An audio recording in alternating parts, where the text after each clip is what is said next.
see anybody, but I am back. Yes, I am. Yes. So this is where I went to get my car inspected. Okay, I went there to get my car inspected. Hello. Hey, Kimberly Adams, how are you? It's an auto repair shop. 2600 Gwynns Falls Parkway. I went there to get my car inspected. Yes, I did. I paid $84. What they do, they file it and they give you the printout as well. They give you the printout.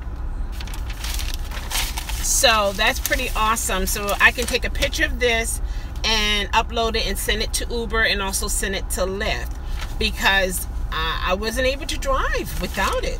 You know, it's like they shut me down. I couldn't drive. But now I will be able to, once I upload this and send this to them. And someone was asking me why I had to get my car inspected. Because Uber and Lyft, that's what they require us to do. Someone said that they have Maryland tags but got it in a Virginia inspection. I didn't know anything about that. I just went, you know, somewhere to get it inspected here in Baltimore in the state, and it was $84 for it. I like the idea that I have the, you know, the paper as well, and he emailed it over to the Maryland State Inspection, whoever, you know, whatever, however that goes. So I'm in the system in terms of my inspection. So they give you a certificate number, and I'm good to go. And he was very detailed. They have to go by the book. He said some people come there and they want him to, you know, maybe overlook some things and stuff like that, but he has to do his job. I mean, he's licensed to do this. He's a mechanic as well as licensed Maryland inspector. And I was concerned about my rotors, because when I got my brakes done, the mechanic, he didn't say anything that I needed rotors or they were thin. You know, he didn't say anything like that. So I was thinking, are the Maryland inspection range, like how thin it can be, is the same as merchants, which is where I went to get my brakes done. So everything worked out. He said, you passed. Is that for Uber and Lyft? Yes, it is for Uber and Lyft. Yeah, I had to get it done. And I feel good because, for one, you guys know I just recently had some work done on my car. He didn't say, oh, you need brakes, you need, you know how some mechanic shops, they play those little games, especially, and then me being a woman too, going there by myself. He could have tried to say, oh, you need this, and oh, you don't want to drive your car if you have this issue, you know, to get us all, oh my gosh, I gotta get that done, oh my gosh, okay, I'll pay for it, I'll get it done. And, you know, they're scamming you. But he wasn't like that at all. And I didn't tell him up front that I had brakes, new tires, oil change. I didn't tell him none of that. I just let him do his job, you know, and then to see how honest he is, he came back and he let me know everything was fine. Your car rides smooth, it's nice, and so on and so forth. So everything worked out. And that made me feel better, knowing that he's an honest person, because I may have some mechanical work that need done, and I feel that I will be comfortable going to him simply because he was honest with my inspection. He could have played some games to try to get some money.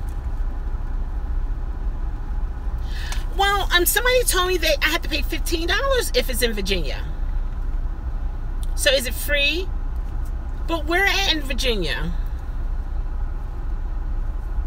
See, I don't know where to go. You know, I am a Marylander. You pay nothing? Oh, well, you pay nothing, but others pay something. So I don't know. Maybe you got the connection or something. That would be nice instead of paying $84. But it was convenient, it was easy for me to get to. Oh, and you're in Maryland as well. Also, the other person was in Maryland. I'm in Baltimore too. I didn't know. This is the first time you're hearing it. You telling me in the other. Hey, Lamika, good afternoon to you. How are you? Yeah, I didn't know of any other places. When I first got my inspection done, just to get on board with Uber and Lyft, I had to go somewhere. I didn't go there, but where I went, they no longer do inspections. So, hey, Larry, you made it. Oh, you good? I'm glad to hear that, Lamika. Larry, you made it. You made it. I'm live and you're there. How are you? Yeah, finally, right? I know, right? Say timing is everything. Absolutely. Yeah, so I passed my inspection. I'm glad I did. I heard the inspection is $15 in Virginia. I'm good. Great. Now you're great now. Oh, awesome. So am I, right? Oh, you heard it, Lamika? I haven't heard anything about it. And then, where do you go in Virginia? It didn't even dawn on me to go to another state. I just, I don't really drive around. And then another thing, remember, Uber has sent out an email saying that you no longer needed a Virginia inspection sticker. And you know what? That's another reason why I've been seeing a lot of Maryland tags, people that driving Maryland cars, cars that have Maryland tags on it, and then you see the yellow and gold VA sticker on the back of their window, and I'm thinking, oh, maybe they from Virginia, which doesn't make sense because they don't have Virginia tags on, but I'm just saying this is how I was thinking, that they were from Virginia and they're here making some money. But it most likely is what you guys are talking about. They got they live here and work here in Maryland, but they got their inspection stickers or inspection in Virginia. I didn't know. I really didn't know.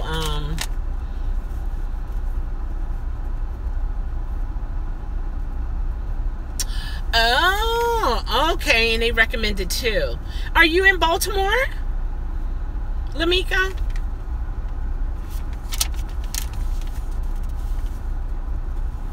I didn't know. This is good information, but I don't even know where to go. Where should I go in Virginia? The next time, and then I have to count the cost, gas and mileage. So I don't know. This address. Oh, Silver Spring. Okay, Columbia Parkway. Okay, I'll tell you about this screen. Oh, really?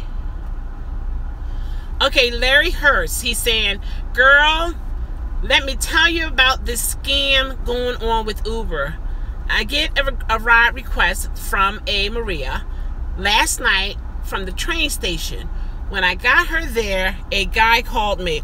Uh-oh, go ahead, say more. What? And I can't get rid of it. Why can't I get rid of it? Oh, there it is.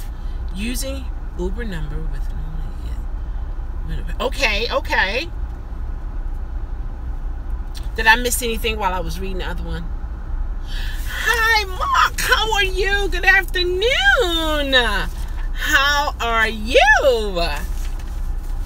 Larry is telling us about a very interesting experience that he had last night with a passenger. Okay, Larry, I'm listening. Wonderful. I'm glad to hear it. He said... and he was with Uber and I qualified. Oh, wait a minute. What? He said he's with Uber and that you qualify for a $300 bonus. He just need to verify some information. Uh-oh. Oh, and that's the other way. Really? Did he disappear? Hold on. What happened? Oh, okay. All right. Okay. No problem. Gotcha. Okay. Alexandria, Virginia. Okay. All right. So I know. Wow.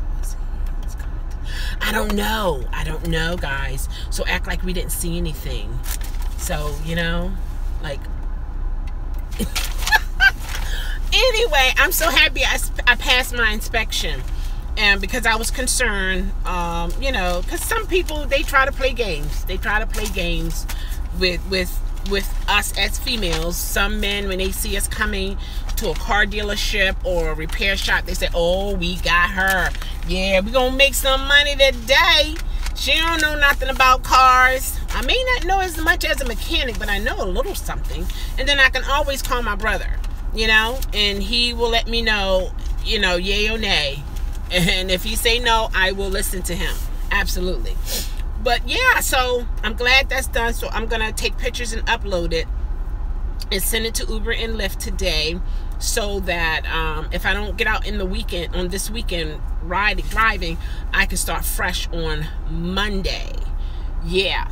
I mean, and also with Lyft, I don't know if you guys received the email, but they were saying, like, if you have a 90% acceptance rate and do, is it 30 rides, you can earn $200 and something, and then mine went up to like 3 something.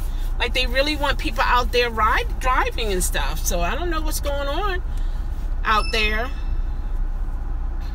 I missed the phone call. So yeah, guys, I'm just really happy that I actually passed that.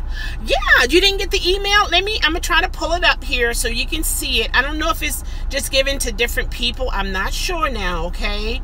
But this is what, okay, here we go. All right. They're talking about the power zone. Let me go back here. Here we go. It said that, okay, yeah. All right, here it is. I'm trying to see what you see. It says here, I don't know, is that better if you see it that way? Oh, no, it's not better. Well, it may be better if I, okay, here we go. Let's do it this way. Yep, there it is. See that? That is what Lyft sent me. All right, I'm gonna try to move it up some so you can see everything. See that? Those are the requirements.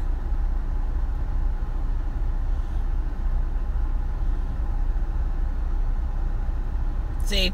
Yeah, so they sent this to me, and you give 30 rides, number one. Yeah, isn't it nice? You get 30 rides. Check your email. You may have it. Give 30 rides or more. Secondly, maintain a 90% acceptance rate. And if you don't hit the guarantee on your own, we'll cover the difference. So, in other words, they're saying that most likely between this time frame, what's the time frame? See, that's the time frame. You should be able to make that amount of money. And if you don't, they'll give you what's needed to make sure you reach it. So that is from the 14th, starting Monday, to the 21st, and fair guarantees. I'm going to try that. I'm actually going to try that. And I'll have to give you guys an update and see, you know, if I hit it on my own, or how much did how much Lyft had to give me. Okay? And Uber, they haven't sent me any emails since I haven't uploaded the information that they wanted. But Lyft, they still keep me informed of what's going on, as if, you know, I'm still in the loop. So I'm grateful for that. I am so grateful for that. Yeah, so that's what's going on. So it's 2. Hold on. Here's the other one. All right, this is the 1450. I showed you that one, but there was another one, right? The power zone. Oh, awesome. That is awesome. Oh, they're talking about the power zone. You know, you don't have to be concerned about opting in or opting out. You're automatically in it. And you will see yourself in the zone because you'll see like a dark purple, dark blue tracing of on the map, so you can tell that you're in the area. And then when you accept the ride, it'll say at the top towards the left at the bottom of the phone that you're in the power zone. So yeah, so definitely, oh my gosh. But yeah, it's a lot going on, like what Larry was trying to say a little bit, what I got. In other words, he's saying be aware that there could be people out there posing as Uber people and asking for personal information. So I don't care how exciting it sounds, don't do it. Don't do it. You know, because it's like this. Think about it. If it's Uber associated, they already got all your information. What else do they need? So, you know what I mean? It's always somebody somewhere doing something. I don't understand it. We don't even have to be that way. Messing up people, companies and stuff like that. Trying to throw curveballs and all. We don't have time for that. But yeah, so just be careful out there, guys. Absolutely be careful. But I am going to, I have to get those messages back though, in order so I can see them. Here they are here. And Virginia. Yes. I'm gonna write them down here. I'm gonna write it on there and mess this up. Let's do it this way.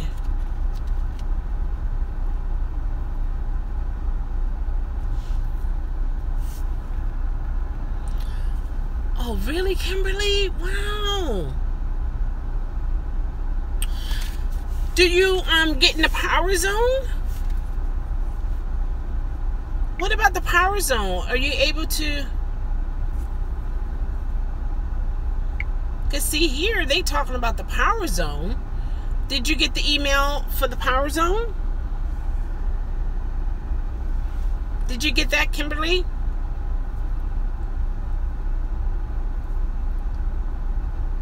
No. Well, I mean, okay, here let me try to see where the zones are. And because it'll say like 30% prime time until whatever time they have. You got the power zone? I wonder why Kimberly hasn't gotten it. How long you been driving for Lyft, Tadise? And how long you been driving for Lyft, Kimberly? You get pulled out. Well, okay. This I understand what you're saying. This is what I did when I actually 5 months. Okay. More than a year. Okay, and I'm a little bit more than a year too. Now, this is what I found out. You can be in the zone, okay, and you can get a ping that will take you out of the zone. However, usually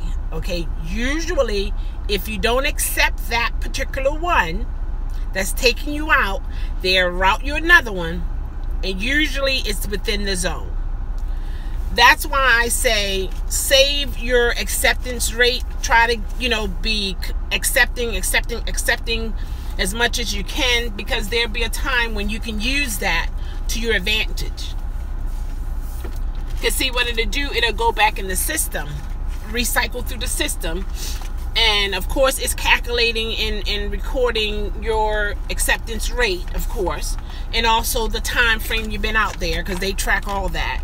And a lot of times what I see, excuse me guys, my lips feel dry now, and they look like they're turning white, and they shouldn't be, but I don't know why. But anyway, maybe I'm talking too much and I got the air flowing on me. Hey, I just answered my question. I just solved it all. But anyway, yeah, that could be an issue, because for example, I know of one driver. He's pretty much out there all day, all night. They will send him Glen Burnie, so many different places, in the boondocks. And it seemed like he's the only driver out there. And he will go 10 minutes out, 15 minutes out. And then sometime when he go to the airport, they will send him. For a while, he was getting airport runs. Then after that, they will send him further out, away from the airport run. And he continued to take them, but, you know, with frustration. And then he will come back to the airport, and then he'll end up getting a decent ride for maybe like $80. You know, to me, it seems like all of us as Uber and Lyft drivers, it's like when we come on, like when we turn the app on, it's like throwing jacks up in the air, and where it lands, you really don't know. So wherever you are placed, then however many people around who request a ride would determine the ratio, if it's balanced or not. Because you can have more cars in one area but less requests, and then some areas you have more requests and less cars, and that's when Uber and Lyft begin to, you know, put the little surge and all that stuff and put it over there and get you to go in that area. And then a lot of times, by the time you get there, it's done. Because it seems to me, as soon as you start going to that area, and however the system is, it seems to me that the ratio begin to balance. So let's say we have 5 people in this area, and they are requesting rides, but we only have 2 cars. Okay, so now let's send that red flag out to say we need more cars over here. They don't know how many cars they're going to get, because technically maybe all they need is 5 cars, but they don't know. They don't know how many of us going to turn our app on and start coming to that way. But once they begin to see enough cars coming that way, next thing you know, you don't see the red anymore. You don't see the red, and you're like, wait, what just happened? I'm like a minute away. You don't know who's within the area already, eating lunch or whatever, sleep, and then they hear their thing going off, because you can get the little app that will let you know when it's surging to your liking, if you will. And, people, 1 point something, oh, I'm there. And next thing you know, you're coming maybe 2-3 minutes away, and it's all gone, and you be wondering, like, what's going on? Are they playing with me? I mean, why are they stopping me now? And where's the red? So that's why I don't chase the red. I don't chase. Now with Lyft, I will do the power zone, because they do give you a time frame. Now, my thoughts on the time frame: Lyft is looking at their history of request. Because you think about it. Yeah, I don't blame you. I used to in the beginning. Oh, let me go here because this. Let me go here because this. And I would get disappointed. And it's like, why even do it? So I don't do it anymore. I waste time. And then sometimes I found out that I would be going over here to hit this 1, 2, and 3 when someone in the other direction, I will accept the ride. Oh, thank you. You're awesome. And so I would take the other ride. And next thing you know, I'm making more, in compared to maybe, what, $6, $10, $3, $4 or something. If it's 1 time or even 2 times, maybe with $10. And this ride is going to the airport at $17. Or I'm driving out to Columbia, almost $30. So I just relax with it. I just relax. If I'm in it, I'm in it. Oh, sure you are. Okay, Christina. We know you're here. We know you're here. All right. But anyway, if that's love, I don't want to see hate, girl. Like, really? No. Anyway, so I just stopped stressing myself out in reference to trying to chase those surges, because it's frustrating and it can make you get angry with other drivers trying to hurry up and get over there. Move out the way. No. No, don't want it. Don't need it. No. I will relax with it. Do I need to pull down some? I will relax with it and call it a day. I do not put myself in that situation. Everything will work out. It will work out in time. And like in the mornings, I love getting up early in the morning, like 5 or even 4. Hey there, Rudy. How are you? I had my inspection done today and I passed it. Yes, I did. I passed it. I passed it. I was so happy. I went to this company here. I told them that I would put the flyer on. Yeah, I'd rather work with the suburbs. Oh, okay, yeah. And see, and you know, that's awesome because some people, they don't want to deal with the suburbs. Oh, you chilling. Okay, kudos. Thank you. Yeah, absolutely. I'm so happy. I'm like, yes. I'm going to upload it when I, get ready to upload it. I'll upload it. But yeah. But you know what? If you talk to a lot of the different drivers, some prefer to be in the hood, like ghetto hood, and then some people like to be in the suburbs hood. So and we have so much flexibility. You know, I had one Caucasian passenger, and he asked me. He said, "Do you know how Lyft hour wages work?" What do you mean how they work? The hourly wage. They take out less than Uber. Uber takes out 35, and last I checked, I think Lyft takes out 25% per trip. Did you get the email about the guarantee? Yeah. So Kimberly, it's one of the good things that I like about this type of gig. You can go wherever you want to go, and sometimes where you want to go might not be as busy because there's no high demand, but the personalities of the individual is something that's conducive to you, and so therefore you're going to gravitate to it. I mean, that just makes sense. But sometimes it is good to do hourly versus just picking up calls. Oh, okay. What do you mean? Oh, are you talking about like with Lyft? They send me availability schedule. They'll say, there will be in the future or tomorrow a future pickup. Would you like it? And I can accept it or not accept it.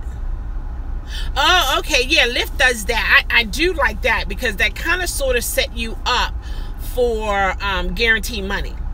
Now, I haven't experienced if they cancel on you, but usually when the customers pre-plan for pickup, they keep their word, because I'm quite sure, since it is a business, that there is some type of, ramification, if you will, if they don't commit to it, because it's like a contract, really, because you're saying you want this, I'm going to give you this, but then if you don't accept this, then what? So I'm quite sure there's something in terms of money that they take from that passenger if they don't commit to it, and I'm quite sure the passenger is aware of that. But yeah, okay, yeah, a lot of cancellations, yeah, but you still get paid a certain amount because of that, right?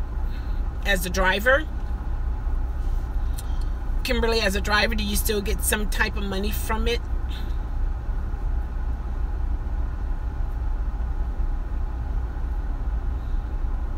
Oh, okay, Rudy. Yeah, oh, so you don't get no money from it? Oh, wow, Kimberly, wow. Yeah, well, Uber guarantee, you like that, Rudy? Because they sent me an email starting Monday, the 14th to the 21st. That, let's see, hold on. That's what they sent me. Did you get something like this? Yeah, I if I was you, I would do it, because they're saying that between August the 14th through August the 21st, they sent me the email for the fare guarantee. one, I have to give 30 or more rides. Two, I have to maintain a 90% acceptance rate. And if I don't reach the guarantee, which is $415 for that week, they will give me the difference. So I'm thinking about trying that just to see how that works. And I have to keep in mind 90% acceptance rate. Okay, so they still give me at least 10% of wiggle room, if you will, to cancel. I know it is cool. It is cool. Yeah, so they said I'm in. So I'm gonna take it from there. See, where we at? I'm trying to see where it says you're in. Yeah, so if I was you guys, check your email. I know I'm not the only one. So check your emails and see, or even email them, because they said I'm in, and I didn't know anything about it. They just, sent me this email to let me know that I was in for the guarantee for that week. So now you're saying hourly rate versus riders. You know what? To be honest, I find both beneficial, because if you set an amount for a certain amount of time, like hours, you can sometimes reach that goal with less amount of time. No, with less riders. Okay? Because you think about it. Let's say if your goal is $50 a day. I don't know. Everybody have their goal. Let's say $100 a day.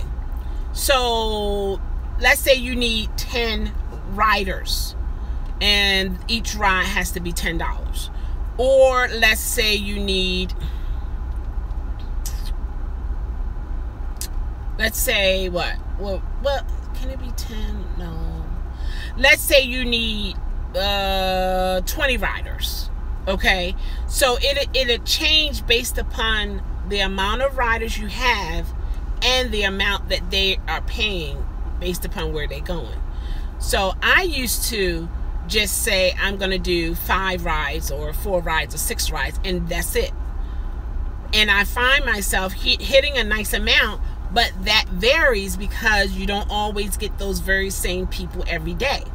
And also there are some drivers who has a good rapport with different riders, and they commit to picking them up and taking them where they want to go and things of that nature. So to each his own on that. And then I have set a dollar amount and got it in a short amount of time when I said I'm gonna be out here 3 hours or 4 hours. I'm not one to be out there 8, 9, 10. The most for me is maybe 4 hours. That works for me. And whatever I get within that time frame, I'm okay, because usually for me, my catch up is on a Monday and a Tuesday. I can, let's say if I'm working the weekend, it could be slow depending on my time that I'm out there. That Monday morning, starting at like 4:30, 5 o'clock, yeah, around 4 or 5 o'clock in the morning, I'll get up, not a lot of cars out, and I can do about $60. Let's say if I get out there by 5, by 8 o'clock, a lot of days I'm already at $60 already. Some distant rides and some short ones. I will go in the ghetto, because I found some decent people in the ghetto that have jobs further out. Yeah. Everybody in the ghetto is not on welfare, and you know what I mean. The stigma that's out there. There are some decent people in the areas too, and I know that to be true for myself. I've been in the Emerson area, and took someone all the way out to Hunt Valley. Yeah, Hunt Valley. Yeah. You're in the ghetto? Well, you're gonna do fine. You're gonna do fine, Rudy, in the ghetto. You're gonna come, if you haven't already, but you're gonna come across somebody that will, their job is out there, and I've been like the Hunt Valley. I've been to Columbia. I even picked up on Harford Road. It was a guy, African guy, and his girlfriend lived in Colombia, and he wanted her to go home. It was time for her to go home. Okay, it was just time for her to go home, whatever, however. And I had to take her to Colombia. I took her to Colombia, and it was like, yeah, I will say it is. In the morning, it is the best, because you don't have a lot of, out there, a lot of things going on out there. It's a little bit more settled. If the people who are up are people who are going to work, or, taking the kids to school. I mean, it is different. You're absolutely right. It is different. I've taken plenty of people to Amazon, yeah. So I'm not saying, I'm making all this money and, I'm just, woo-hoo. No, I'm not saying that. Not at all. Sometimes I may even reach 30, at that day. It depends. It's not a consistent flow at a steady pace. Mostly going to work or school. Yep. Amazon Line. Yeah, absolutely. Yeah. So, and sometimes maybe, if Amazon's schedule, I mean, these are just ideas and I'm just thinking about them. If you can go in that area around that time, you might be picking people up and taking them home, and they might not live but so far, and you can reroute around, come back through again. It's your business. It's your business, and you have to strategize it according to your schedule. No one knows your schedule better than yourself. No one knows the amount you need to bring in. No one knows your available days like you. It's like you have to find your trend and work with your trend. Yeah. Because, it's... let's say, even if there was... Let me see. Okay. The question is, do you think that there will ever be a time when there are too many drivers? I'm going to say no. I'm going to say no. I don't think there'll ever be a time when it'll be like, oh, wait, hold on. Wait. Boom. No boom. Unless, people are not working, or they shutting down because they wait for a surge. They trying to force Uber and Lyft to do a surge. I've heard of those type of situations, but they track you with that too. They will track the trend of each driver. They have a pattern of each driver in the system. This is computerized, and it's in the system, and they're geared to record patterns, acceptance patterns, your rating, like your 5, 4, 3, 2, 1, all that kind of stuff. Those are recorded. Messages are recorded in terms of great job, enjoy the ride. Those little icons that what do you call them? What do you call those things? Where you hit the smiley face or the thumbs up, the little pictures that they have on the app. All those things are recorded, and so it's in the system. And always keep in mind, this is my thinking of Uber and Lyft in terms of the people who drives and who getting the most money. I believe that in the system, if they see over and over again 100% acceptance rating at 5 or 4.9 or 4.8, and their time is out there, they're gonna make sure those individuals hit that goal, and then all others fill in the in-between. You know what I mean? It's like when you're on a job, they'll say, seniority first. So those who are working 40 and more hours, I believe that in the system, the way they have it set up, that they are more guaranteed to hit that, make sure they hit those goals. And those who are not full-time, we get the other rides. I believe that, especially because you think about it. If you own a business and you have 10 employees, 5 are just, oh my goodness, split image of the mission statement. They are bringing you money in. Everything is like nice and cool. Who you gonna send out first?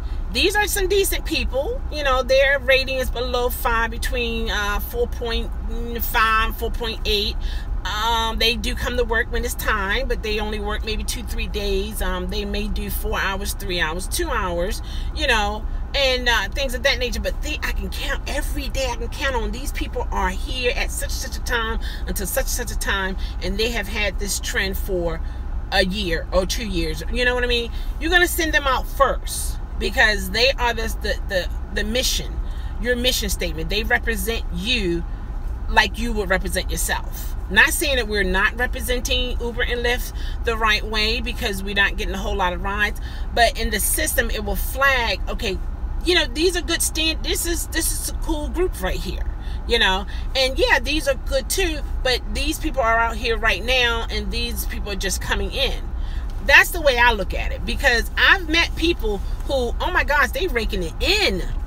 And I say, so how many hours do you do? Oh, I'm out here like 8 hours. I do like a job. I might do 2 hours on, hour off. They have their little schedule going on. And some people, they even sleep in their car, like I said in previous videos. They are out here and they'll go to the bathrooms and freshen up and everything like that. Some you wouldn't even know that they sleep in their car. You wouldn't know. And some, they will get a hotel in another city and they'll crash there. Some will go to DC, stay in DC for about a month and work, and then come back. Everybody have their own little system going on. So we all have to find our own niche to make that money. And sometimes we got to go out of our comfort zone. We have to look at it as we're driving to a brick and mortar building to go to work.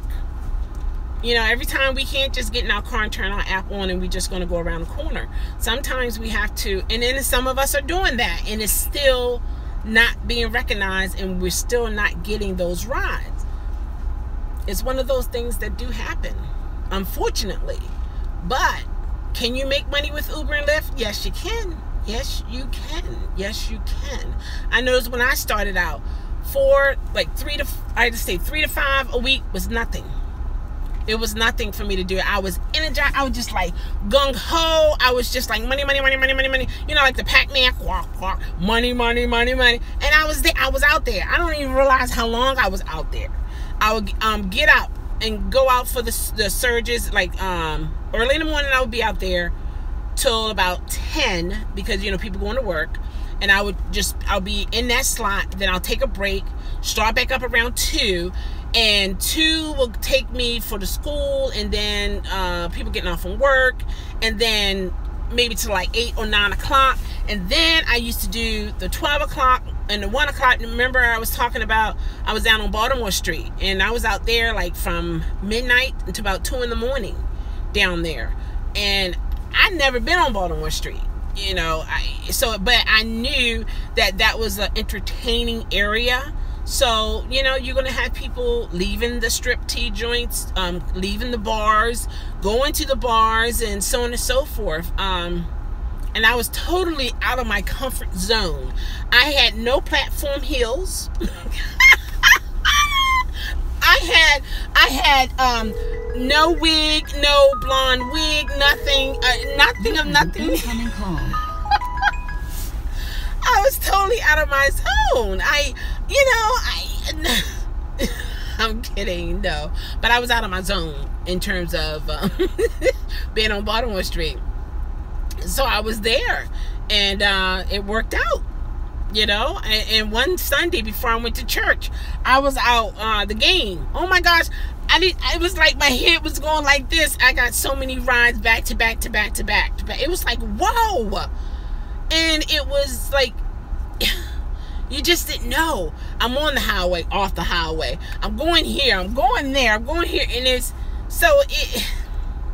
you can have a bad day. And sometimes you can actually have a bad week. And then next thing you know, it turns. And we know school is about to, well, some people are already back in school in others, cities. But soon, people be going to school. It's going to be even more busy in the morning. And then some people have other jobs and they're working in the morning, so it's hard for them to get that. So even around grocery stores, like when people, they get their checks like the 1st, the 3rd, the 1st, 3rd, and I think the 7th. Some people get it on the 11th. Those particular days. Or even if it's not, I do think those are the days, because that's what I heard. But even if those are not the days, check when you're in your grocery store. See how the trend go when it's crowded and when it's like, hello, anyone's here? And you hear an echo. Things of that nature. Look around and see, even with the flow of traffic, when there's a lot of traffic outside and when there's not a lot of traffic outside.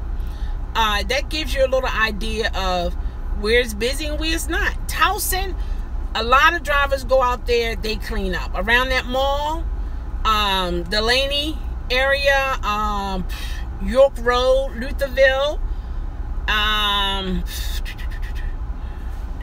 let's see, what is that? State Fair area, and those, like the residential area in that side, they get a lot of requests. Certain parts of the Delaney Valley, you're in a more of a affluent neighborhood kind of thing. You might not get a whole lot of rides, but you will get some rides, and a lot of times those rides you're going to make a little bit more, because they might be going to the airport, or they're going a little distance. For those who are working in, like, at the mall, they live sometimes close in that area and they just need a ride. Also, when it rains, the rides are more needed, and we get ready to transition in terms of the weather. So it'll change. It definitely will change. But I tell anybody, when the getting is good, like if you have a day and it's like that, but you usually do 4 or 5 hours and you call it a day, if you can push it, keep going with the flow, because there are times when it's not like that.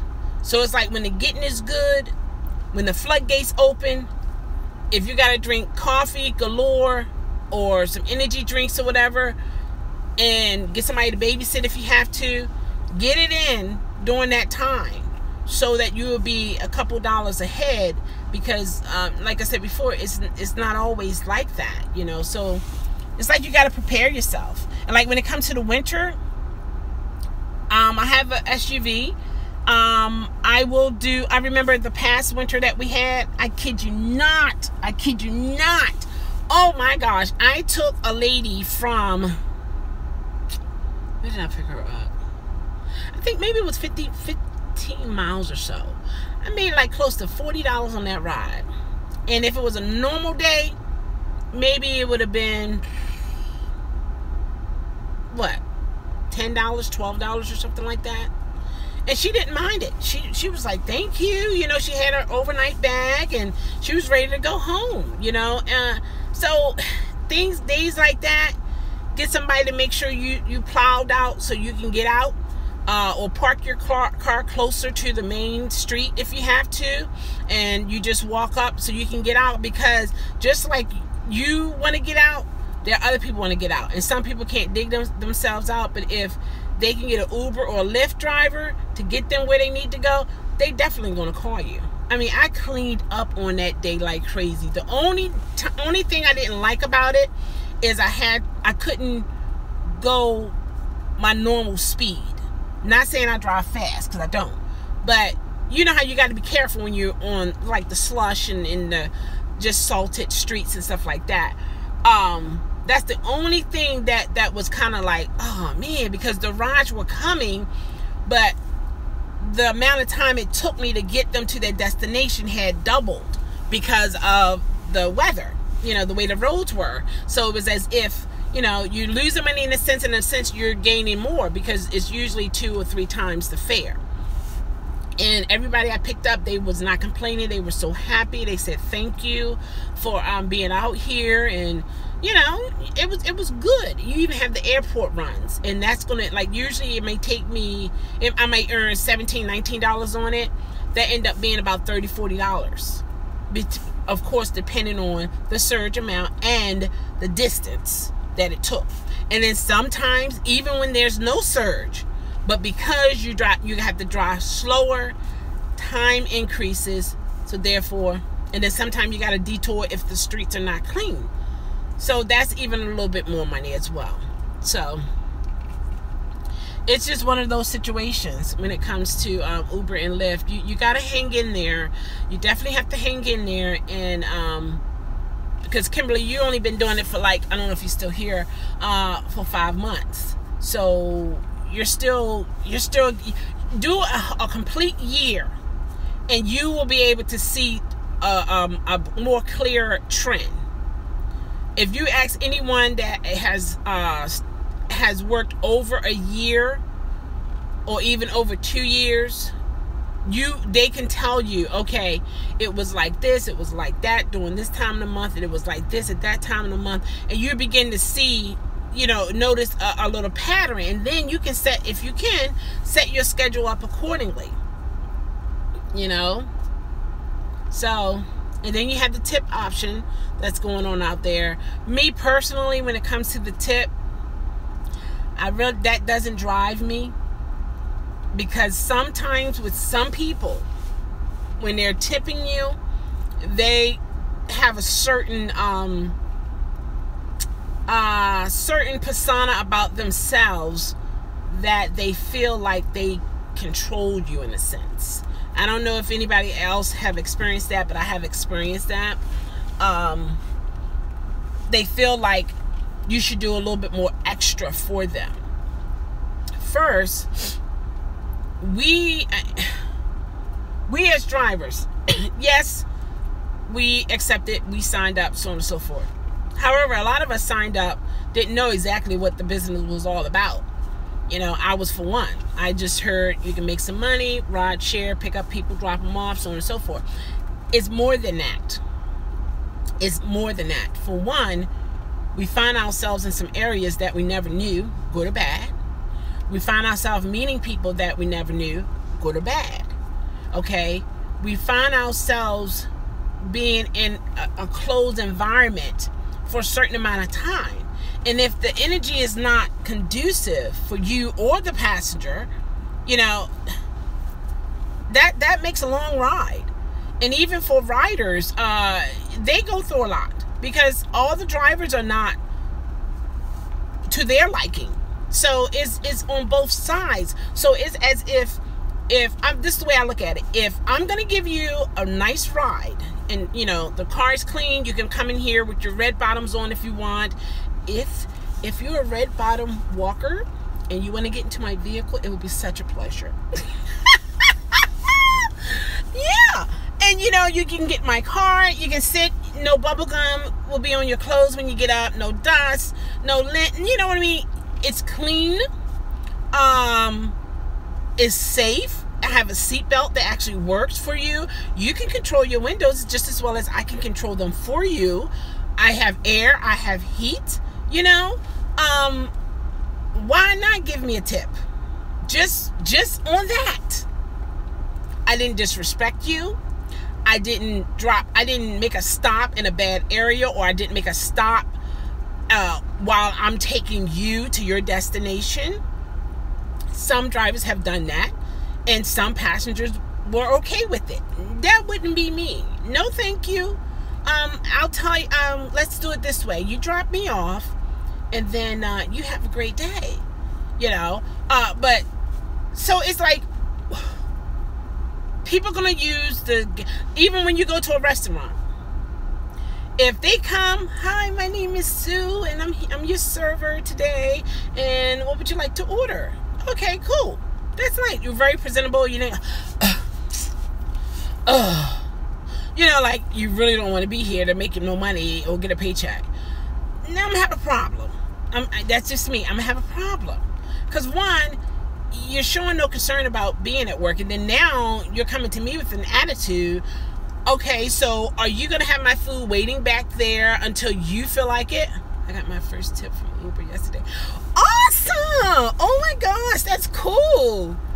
I know, but you know what? I noticed with the tips too, because I use Uber Eats a lot. Anyway, I ain't trying to hear. Whatever. I use Uber Eats, so whatever. All this use Uber Eats. Yes, I do. And what? Pastor to her door while she took care of her. Oh, that was sweet. See, this is what I'm saying. We are more than drivers. We are compassionate people. You know what I mean?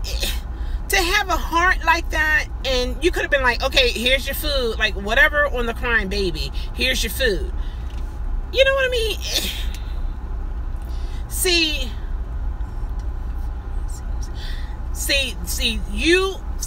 Lamika, you are a compassionate person, period, that is a driver. Then you have drivers, and that's all they do is drive. No compassion, no empathy, no sympathy, none of that. I'm just gonna. Some of them don't even say hi to you. Some of them don't say bye to you. You know, you're in, out, you know, next, except, you know, some people are like that. But you are a compassionate person, and I think every driver who is a compassionate person, who naturally go that extra mile, should get tipped. I really do. And the drivers that are just like, you know, have that mentality, I'm just going to drive you here and drop you off and I'm gone, I wouldn't tip them. Me personally, I wouldn't tip them, because for one, you're just, I have no mercy on passengers. Just, yeah, you better say just kidding. Yeah, you know. Yeah, Rudy. You know how people say, you know, when a person says something in a joke, they serious. No, you seem like a compassionate person, like you're concerned. But yeah, and a lot of times we who are compassionate and we do drive, sometimes we get hurt.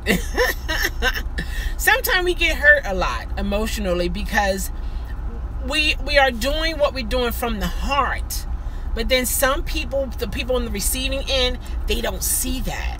It's like they have no attachment to that. They don't recognize it. Some, they don't even care, you know. But we have to still be ourselves, because it just comes naturally for us. But I think that passengers should notice the difference between quality drivers and just a driver. You know, like the commercial, I'm the driver. You know, like, he's just the driver. I don't communicate. I'm just going to drive. That's it. I'm the driver. You know? Yeah, so I like to talk to my passengers, but I do know how to feel the vibe if they don't want to talk. And it's fine with me. It's fine with me. I have fun by myself. It's okay. You know, one lady, oh my gosh, I picked her up. I had the air on. Turn the air off. Not, can you please? Not, you know, turn the air off. She was a Caucasian. I mean, she could have been black, white, whatever the color, you know, but I'm just saying. She said, turn the air off. I'm looking at somebody here. Turn the air off. Oh my gosh. The GPS is too loud. Can you turn it off? And I said, well, ma'am, I won't turn it off, but I will turn it down. And for the air, I turned the air off, but I cracked my window. Come on now. Think about it. Okay, you're getting in my car. Okay, I have the air on. And then you're getting into my car, and now I can't stand the rudeness. I know, there are some real rude people, and they dare you to say anything. And that's any race of person, you know? So, all right, you come down, you in your car, and then after that, you are like, okay, I can turn my radio down, or I can turn it off, no problem. But when it comes to you wanting me to turn my air off and not put my window down, well, Houston, we have a problem. We have a problem here, okay? Now, this is ride sharing, which means we are sharing. We all are sharing. And when you share, you don't get everything you what? Want. If I share my candy with you, that means you get a piece, and you get a piece, and you get a piece, and I get a piece. But it's not one whole piece. It's not everything. And a lot of riders don't understand the concept of ride sharing, which means you gotta give and take. So what do? I will crack my window. What are you saying? All of this lusciousness here gonna be in a hot car, and no, it's not happening. What if I faint behind the wheel? Then what? Are you gonna say she fainted because the car was hot and I didn't want the air on? No, you're not. No, you're not. It's not gonna be your fault at all. I don't understand it. Maybe she didn't get enough sleep. Maybe she was drunk. Maybe she was on drugs. You know, I mean, it's going to be something that's pertaining to a black woman, or she was on drugs. Maybe, she's drunk, I don't know what's wrong with the lady. I got in the car. She seemed to be okay.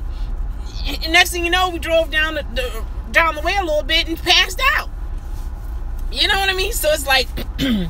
there has to be a level of common sense on both ends, the driver and the rider, to make... Yes, Houston, some riders even say you can pass this car. Some riders even say, can you pass this car? Oh my gosh! Speaking of that, I had a passenger, a guy, African-American guy, tall guy. He's sitting in my right here, right there. And, long legs, so he sit the seat back, had to have room. You said, oh, that's right, Lamika, because you love your music, right? Exactly. Yeah, she was a senior, so she was saved by the bell, in a sense, right? That is so funny. Yeah, some will say turn it off, and I don't take it personal because I have music that I prefer not to listen to. And some people don't want to listen to the radio, period, because there's so much going on in our society, and to hear all this craziness that's going on, us possibly going to war, as we trying to go to work, as we trying to go on with our daily life, it can be a deterrent, The air, not my music. Okay. I can imagine your music playlist. No. I will help you with the air, but music, no. I know we have some things that is like, no, I understand. But this passenger, the African American guy, he was telling me that he make oils, CBD oils or something like that. Like marijuana, but it's in oil, and he put it in the butter and so on and so forth. A lot of people who have cancer, or have some type of ailment, they do it that way instead of having it mixed with HT or T something. You guys know more than I do on that. A lot of you probably do. I don't know. I mean, because this is live, so you know what I mean. But anyway, he was saying, "Oh no, all right, okay. I'm in the far right lane. Next to my lane, there's a shoulder." In my area, I might get in trouble with the police. What did he do? Or what did she do? Why are they gonna get in trouble with the police? Oh my goodness, did you guys see that? So, you know what you're talking about, you might get in trouble with police. Maybe I shouldn't say this though, because maybe I'm incriminating myself and what the passenger wanted me to do. And I felt like I felt forced to do it. It was as if, how some people can talk very aggressively and based and demanding and so on and so forth, that makes you feel like, oh, okay, he was like, okay, first he was late, okay, and I was there on time, and I told him I was there. He said, I didn't see you out here. I didn't see when you pulled up. I was there, parked in the parking lot, okay? And the GPS was saying this particular apartment building, he was in that particular apartment building, but I was right here. So, you know what I mean? I'm right in between. He said, I didn't see you pull up, and I was there. So anyway, he was maybe like close to 5 minutes late because I was sitting there waiting. And so we're on the Beltway, and you know how it can get backed up. And we're in the far right corner, and then there's the shoulder. He said, no, get over here on the shoulder. I never driven on the shoulder ever in my life. But the way he was talking, it was as if I had to do this. You know what I mean? I just felt intimidated that I had to do it. And I was new at Uber, so I felt like I had the right to get this passenger to where they want to go as fast as they want me to go, and to break rules because I'm an Uber driver. No, we still... I've been told to change lanes as cars just said.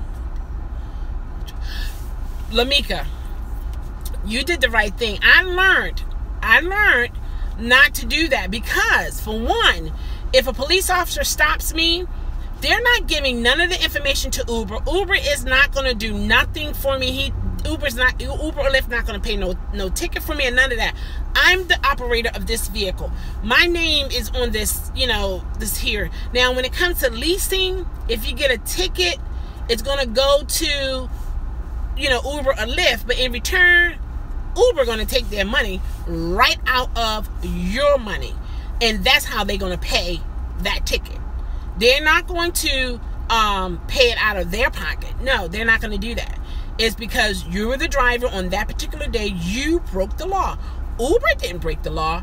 You broke the law. Yes, it's an Uber car, but who was driving the Uber car or the Lyft car? You see what I'm saying? So it's like we as the driver, we can't put on that air to let passengers know, because we are Uber and Lyft drivers, we can break the law. We can go up on a curve and we can come down on the curve. Okay, so the rider, okay, let me do it this way. Okay, this is Mock. Okay, so the rider was arguing with him about his GPS taking him a different route he wanted to go. His route, the rider, the Uber driver stopped his car at the store. Both got out of the Uber. What? And they start fighting? Oh my goodness. A lot of people don't realize we have nothing to do with the GPS. Years ago, I was told by previous passengers who, rode Uber, was riders for Uber. Yeah, use Uber, however, whatever. And they said that Uber had their own GPS and it was horrible. Horrible. And now we're using Waze, even Google, but Google bought Waze. And a lot of times, I tell you what, this is what Uber told me.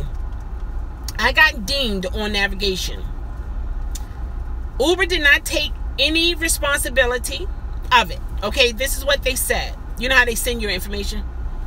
In the face, knocked him unconsciously. He's still in the hospital.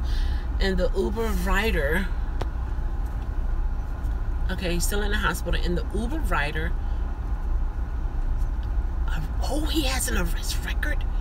He might be charged because the rider still is unconscious. Oh, what? Wait a minute, you said the Uber rider has an arrest record and he might be charged because the rider still is unconscious? It must be the Uber. Is it the Uber driver? Is it the Uber driver who's unconscious or the rider? I missed it. Wow. See? Yeah. Wow. Even though you have riders and you have passengers, you still have human beings with mentality. GPS has gotten me in trouble with the passenger. No, the Uber driver. Wow, sometimes yeah. Oh, I'm so sorry to hear that. Oh my goodness. I wonder how that's. Oh my gosh. I have to look that up and see what's going on. But yeah, it has the ways the GPS have gotten a lot of us in trouble. The Uber rider. Oh wow.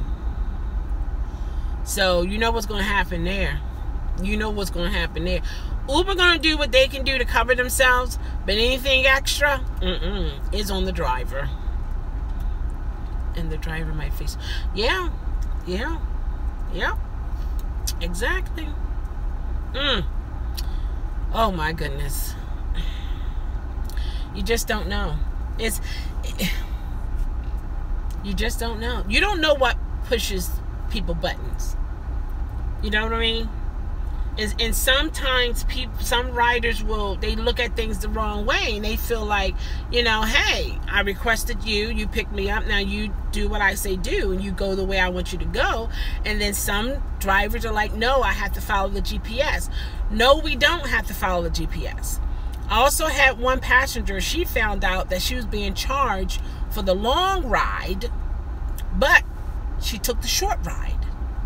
And I told her to email Uber and talk to them about it and see why she was charged for a long ride, but she took the short ride because she, as the rider, told the driver which way to go. Since I was dinged on the navigation so many times, and Uber just said, we do know that in other words, the navigation is not going to be perfect. However, it's good for you to get to know your area. Okay, thank you, Uber. You're so kind. So I had to do what I had to do for me. So whenever I pick up a passenger, I ask them, would you like for me to follow the GPS, or would you like to give me the directions? Some say, oh, go ahead, the GPS is fine. And sometimes I'll go ahead and look at the turn by turn and say, okay, it's saying go here and there. Is that pretty much where we're going? And they say, yeah, sure. And then some is like, yeah, like they don't live. Oh, please, don't bother me with all the nonsense. Just drive. Just get me to my place on time. They don't, some people don't want to be bothered. Just, and then there are others who want to tell you. And I listen, but I still have my GPS on because it's a tracking, but I may turn it down so they won't hear. And sometimes I keep it up because I want them to know that I'm not in wrong of the way I was going. The GPS is telling me this is the way to go. So I have the aux cord hooked up to my phone, and they're able to hear it too. And say, I wonder why the GPS is telling you to go that way. It's better to just turn here, and then I'm right there. I have dropped passengers off that the GPS took me around the circumference of the location when all I had to do is go down a block, make a right, and then a left, and I was right there. But it wanted me to go around a couple blocks and come back through. I don't understand that. I really don't. I don't understand it. And when the customer was telling me that they're being charged for the longer ride, even though they tell you and you end up taking a shorter ride, and she got charged for it, it makes me wonder, like, what's really going on here? I don't know what it is, but what's really going on here? Even with the Uber Eats, it tells you a way to go to get to pick up the food, and then it tells you a way to go to drop the food off. Some drivers, they go ahead and follow it because it's already in the amount, so they'll take that long route. However, the passengers don't know that. And me doing using Uber Eats, I can see them going such a long way to get to me when all they had to do is go to like some other blocks, and I'm like right there. I don't say anything. Sometimes they do, and sometimes they don't. I did have a passenger, and I looked at the GPS, and it was saying, oh, it's going to take us about 13, 12 minutes. And then they said, no, I'll tell you which way to go. And I was like, okay. And then once I start making those turns, the estimated time began to go higher. And I'm saying to myself, and I have the phone here, so if they wanted to see it, they can actually see it, because I'm not trying to hide anything. It longer. Some cases, whatever you say. Other cases, when it's going to fall on you and affect your license and your gig, yeah, we got to come together here. We have to have a round table talk here, but it's real. And some of these drivers, man, and Uber say that they do a background check and there's no record and so on and so forth. Some have records. Some have records. And some drivers are from other countries, and there's a connection going on with it in terms of the business part of it, and they're over here driving, and some of them are legal and some are not. You know, in a lot of businesses, they do one of these numbers. But cover yourself, you know. So it's like, no business is a perfect business, because you're not dealing with perfect people, period. So, period. That's a fact. Are you perfect? How about you? How about you? How about you back there, all the way back there? No. No. So there are going to be some things that's going to be off, and we don't always know the trickle down effect that it's going to be. And some of these drivers, they're hot tempered, you know, and some riders are hot tempered. You know, it's not like it's all on the drivers and it's all on the ride. No, the driver has a life that they live. Everybody have their own life that they live. Everybody have their own personality. Every rider has a life that they live. Every rider has a personality. And this type of business called ride sharing brings that together. It brings it together. Uber not looking at, oh, we're bringing people with different personalities. We're bringing people together that have a lot of dislikes and have attitudes. That's too much for Uber or Lyft to go into detail, because they're going to look at it as, these are adults. These are grown people. They should know how to work together. Not every adult has skills in working with people. Some children have been the only child forever. Forever. And they don't know how to share. They don't know how to work with other children and play with other children. It's mine. It's because they're not used to it. They haven't been exposed to it. You know, yeah, they haven't been exposed to it. And these very children who are just their only child grows up to be adults with that same personality as they had when they were children, and now they're working with you. Now they're in your car. Uber not looking at that. Uber and Lyft is looking at it as a business. And when you come to a business, you're in business for money. You're not in business to match up the right personalities. You're not in that business, well, when you come to ride sharing business, you're not matching up personality. You're not matching up gender is good, but gender, this time gender, and you're not matching up lifestyle. You're not, that's too much work. You know, so what's the quickest and best way? Hey, we will do a check on the driver. How about on the riders? No, we don't have to check them out. They don't want to giving us the money. No. We don't. Why do we want to know their record? We're not in the car with them. We don't need to know their record. Okay, because you're not in the car with them? Really? I think the riders should have a background check too. Why? Not only because the drivers have one and need to have one, and also for this example here that has happened, and other situations that has happened, and they found out that this person had a record. The Uber driver, was it an Uber driver? He was fondling women and so on and so forth. How true it is, I don't know. You know, it's just crazy. It's a crazy situation.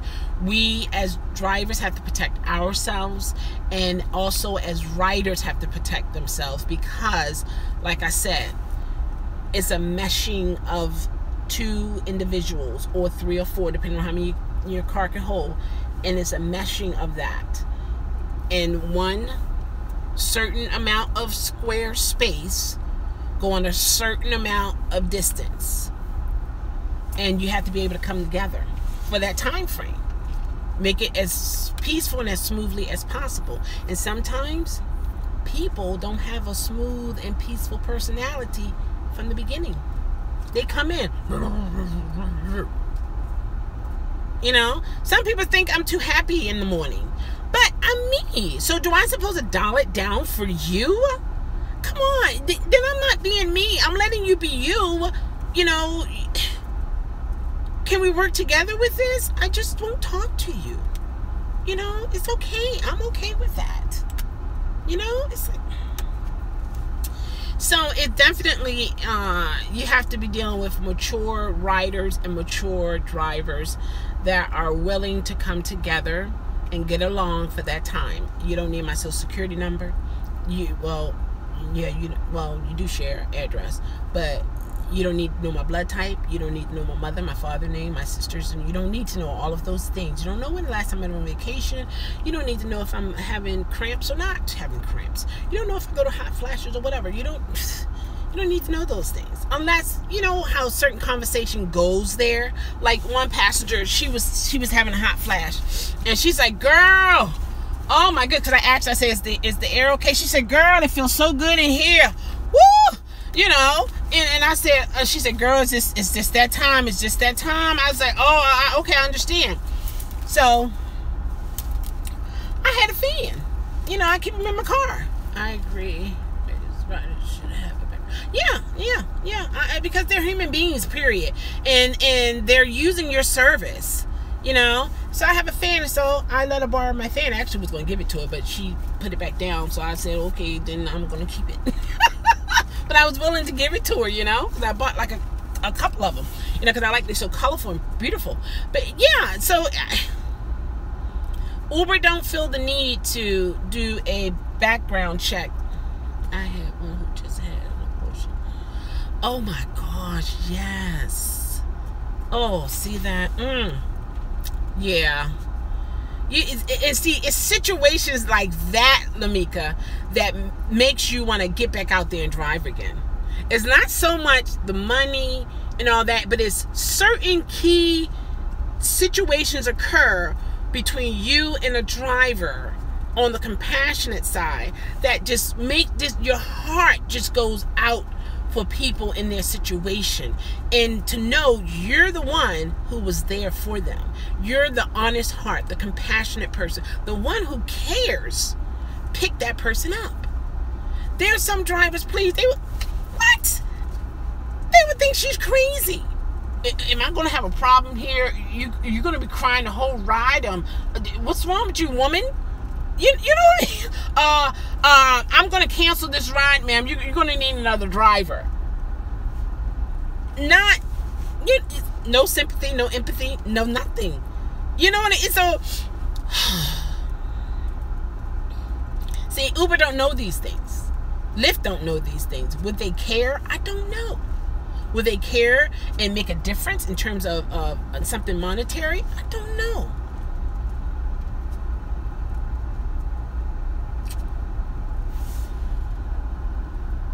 Yeah, absolutely.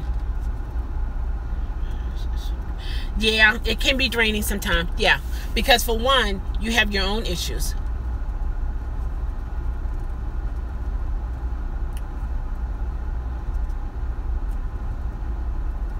What? It was timed out by what? What is that? Hold on.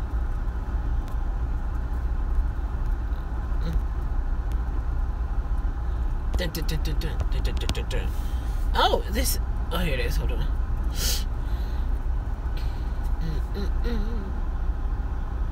I do think I didn't delete anything. It said message deleted by me. I didn't even touch anything. So what are you talking about? Okay, let me get it. It was timed out by message deleted by. I didn't delete you. I mean, I'm not touching anything. See that, guys? Hands up. I'm just saying. I do think sometimes representatives from Uber and Lyft do, you know, watch YouTube videos as well as the live ones because they want to know what people are saying. I mean, if you're a business, you want to know what people are saying. Me personally, I'm only speaking facts. Nothing that I said I cannot prove. Okay? Nothing that I said is not the truth. We all have different experience with passengers, and then you can have passengers on here sharing their experience. For any business to think that it's smooth as ice every single day, every single time, then you have a problem. You definitely have a problem. and you have a problem that needs to be resolved, and if not, it's just going to be a mess, period. I'm not one, I have never been the one that could be threatened, to close my mouth, not to say anything. I don't like to live like that, because I'm not able to be me. Yeah, I have common sense. I know how to be cordial, respectful, and poised, and so on and so forth. However, there are times, I'm letting my hair down, but it never comes all the way down, So, but I didn't even touch any of those messages, my hand here, over here, and here, hands up, even on YouTube Live. Wow. That's interesting. But anyway, you have that compassion for people, and I think that's an awesome thing, and Uber and Lyft should appreciate that. But then you have some business people, they're only business minded. They don't have a heart for the business. It's only a business mind. So some might appreciate it, and some don't, until it's a family member of theirs in the car and the driver was compassionate to them, that family member. Then it's like, wow, we appreciate what you did for my mother, for my sister, for my wife, for my husband. We appreciate drivers like you. But if they never hear, even some passengers, if they were to write Uber or Lyft, and who knows, do they do it? And do Uber highlight it? Okay, I don't know. Sometimes I know with Lyft, they will, advertise, something that has happened. But I think it's more than just that one time that special things happens. But they come together and to say, hey, yeah, it did work. Yes. Yes, it did. Happy to see you on a wide screen. It worked. I listened. I understood what you were saying. So yeah, it did work. Thanks to you, it worked. Yeah. Remember, guys, I would have the phone turned the other way, and it was so narrow, it had so much dead space on the left and right. And then he told me that to turn it sideways before you go live, and then it's able to be a left and right kind of situation. So it worked. This is why. Yeah. So it's good to have the compassion, but in some businesses, compassion is out the door. There's no room for compassion. So many never listen, and they aren't. That's true sometimes, but you know how the old saying goes, a soft bottom, what is it? A hard head make a soft bottom. Once you tell people things, they can listen. They may not understand, as well. And then some they understand, they just don't care. They're going to do it their way regardless. That's how it is, unfortunately. That is how it is out there, when you're dealing with people. Even on YouTube. Yeah, it does, right? Exactly. Yeah, you got to have some kind of firmness there, something. How did we get there? How did we get there to the texture of bottoms? How did that just happen? Yeah. It's if somebody want to really genuinely help me, and it's to make me a better person, or let me be more of me, why not? If they're not compromising me in any negative way, it's a good thing. I don't have a problem with it. But yeah, so when we're driving, we can't lose ourselves, because like you said, it is draining. I had it's like as soon as they come in the car and with the tinted windows, it seems like it's time for confession for the men and the women. My girl, my man, or my daughter. It's always something, and they talking as if they know it's not going to go beyond those doors. And I have like tissues in a compartment up here and here, and I'll just grab a tissue and hand it to them, And when they leave out, they're much happier. Have a great day. You do the same. You have an awesome day. And thanks. I really appreciate talking to you. You made my day. You made me feel so much better, and I'm able to see things a little bit more clear. So it's situations, for me, it's situations like that helps me to stay with Uber and Lyft. It's not the money, because we all know we can get paid more, okay? It's not the money. is not how the app works, because we know it has issues. It's not how the navigation get me around in the city, because we know that has issues. Basically, it's the people who I come in contact with, and I'm able to help them make a difference in their life. Hands down. That's it. That's it. Oh, okay. Awesome. Okay. All right, guys. There he is. Check him out if you want to. We help us to one another. I mean, you know what I mean? Just like with mine. Anytime it's something I'm saying that you don't like, you can always do one of those numbers. Zoop. Next. It's no big deal. It's no contract. You're not committed. So it's not a bad thing to support each other. Providing it's something that you want to hear, of course. Let's see. Okay, cool. Rideshare news. Awesome. Okay. Yep, that's cool. Yeah, I saw your the list of different drivers on your channel. Yeah, no problem.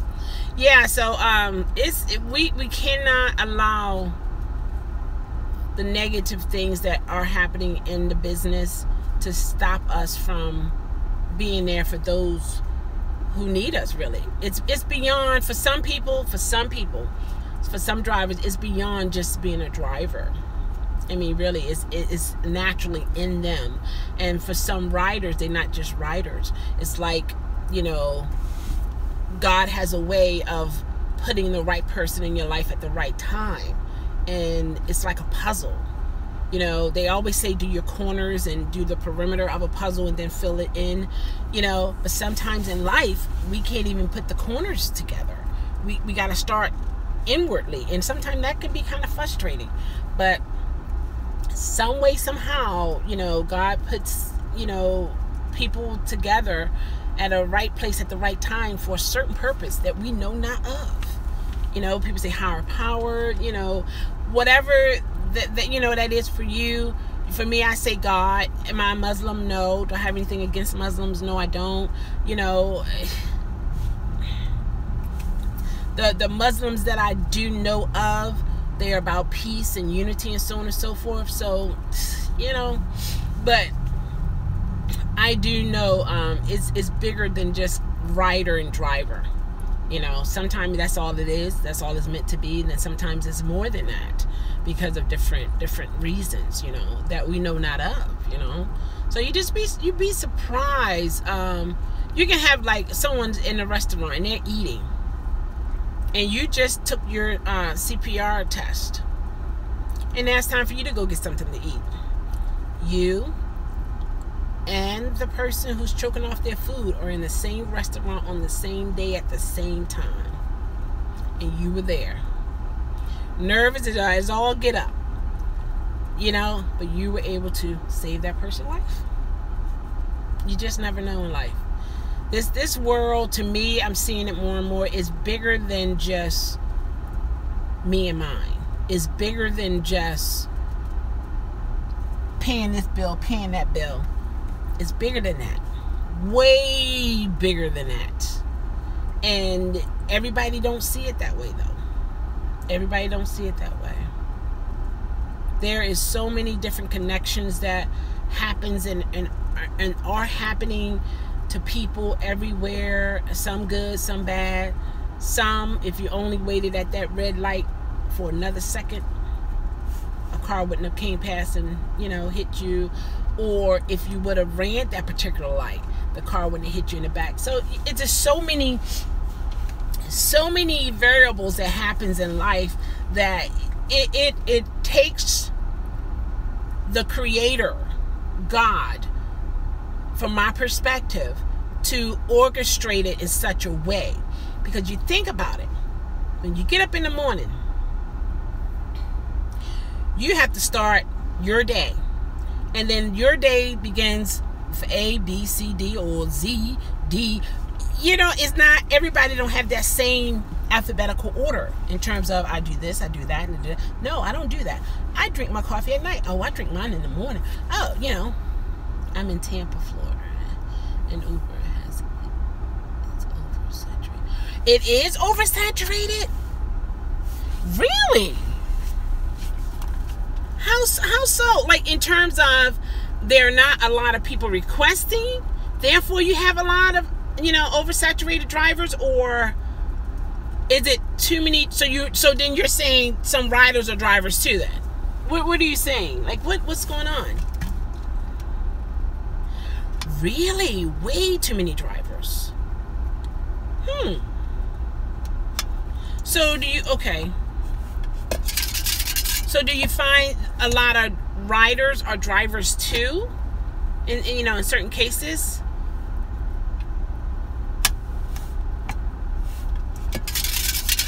Wow. Really? See, I would think Florida. I mean, that's, the Sunshine State, and that's interesting. So what would be the solution, you think, you guys? I'm sorry, I'm mixing my shake up here.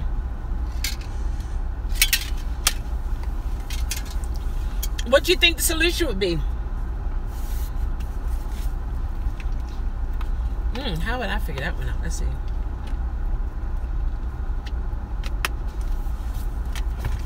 See, with a situation like that, it makes me think of the brick and mortar building setup in terms of schedule. You have X amount of days off, you know what I mean? Like you spread everything out, but then it goes across the line of being an independent contractor. So that's interesting. That is really interesting. Yeah. I'm just trying to figure out. Oh, okay. What can help? What do you got? You said a few things can help. If anybody else want to get in on it, they can. Because just in case, I don't know if Uber watches or Lyft watch, but Uber, no, it's already there. What? They are getting what? Okay, I see. That's one of the reasons why is so many drivers, because a lot of drivers, they wouldn't be drivers if they didn't have the express leasing, exchange leasing. Okay. I see that. That's true. That is so true. And a lot of people who are leasing, they're going that route and they're paying that extra money every week, because if they try to get a car on their own, they wouldn't be able to. And some have other jobs, and that job pays for the Uber car, and they're not using it a lot to Uber, and then some are using it to Uber. Okay, what else? That's a good idea, but change will hurt some people.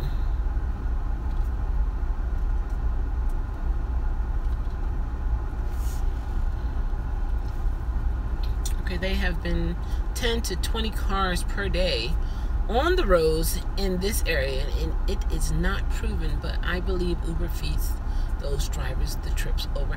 I just said that early in this. I absolutely agree with you. I absolutely agree with you. 10 to 20 new car. Yeah. Why they do that?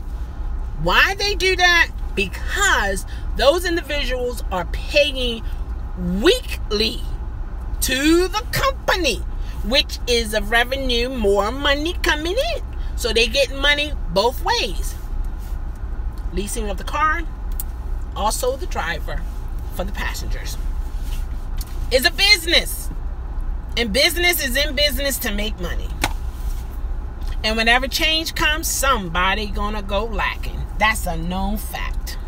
Unless you're dealing with somebody on this, every single body is on the same wavelength, and that ain't always happening. Okay, I am curious to see how that's gonna work. That's also gonna bring in the surges too. Bring back surges that may last longer, because now your demand is low. Oh my goodness. You know what? That's amazing, because I just got my car inspected. I went here to get mine inspected here in Maryland. Paid $84. Some drivers told me I could have went to Virginia to get it for $15 or for free. And it takes about 15 minutes. Mine took almost an hour, and I paid $84. Yeah, I did. $84. I did. Before, my first time when I got it inspected, I paid $75. It's $20 in most places. Not when. What? Maybe I shouldn't be doing this live video saying that I paid $84 for a state inspection for Uber and Lyft. I didn't know that. And Lord knows, if I tell my brother, he gonna be like, Shell. But I didn't know. So I don't. Oh my God. Like I had money to be spending. Like, no. Come on now. $84 to $15. Let's see. And you can also do Uber free inspection on your phone. I saw that. Yeah, because it'll give you the same checklist. I thought that was a joke, to be honest with you. I was like, oh, are they just giving you an example of what it looks like? It gives you the checklist, and then you say yes, no, and all that kind of stuff. I was like, they're gonna really take your word for it? I said, this is not real. I saw that a couple days ago. I actually saw that you can do. That's the inspection that's not real.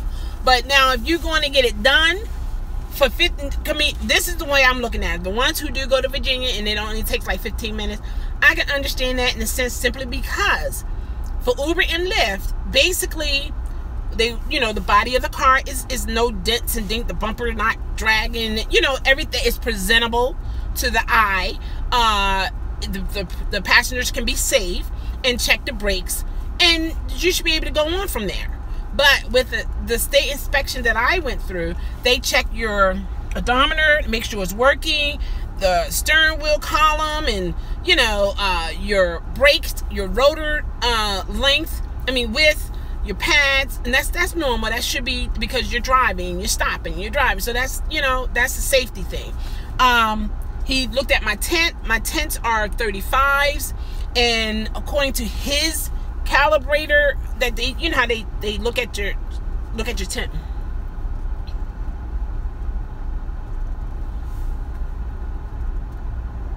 And that's what he did. He took every tire off. And I had, how you had that lot. On the left. Yeah, he took it all the way up. He had the little light underneath it. I mean, he inspected that car. That was to the point he files it to the Maryland State Inspection office. My certificate actually has a number on it, and it's in the system that my car has passed inspection, which is a good thing if I wanted to sell it or whatever, you know what I mean? So, maybe I can just look at it as an investment. But yeah, even the other one that I paid $75 for when I first started with Uber and Lyft, he did a thorough inspection, drove it and everything. When I got back in the car, the seat belts were attached, because that's their way of listening for any shaking or nothing. Doesn't matter. Yeah, I have to get one every year. Yeah, because this is going on my second year now, so it's time. Yeah, so this will be good for a year, then I have to do it again next year. So yeah, every year it has to be done.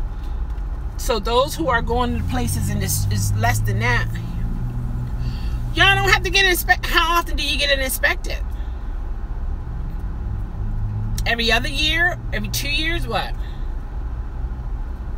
Why you guys never?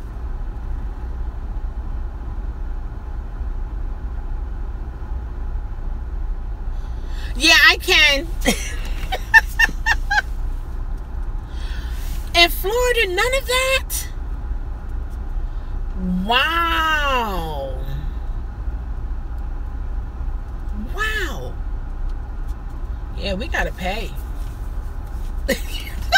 We gotta pay every 365 days. What? Now look, that's another reason why that there are more Uber drivers on the road. Do the cars look decent? You know, like they're, you know, up to par and everything?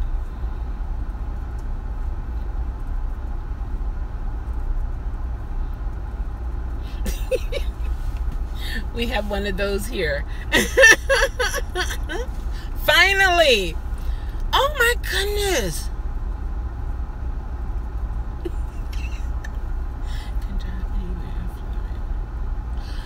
What? Well, okay, we can drive anywhere in Maryland. Yeah, we can drive anywhere in Maryland.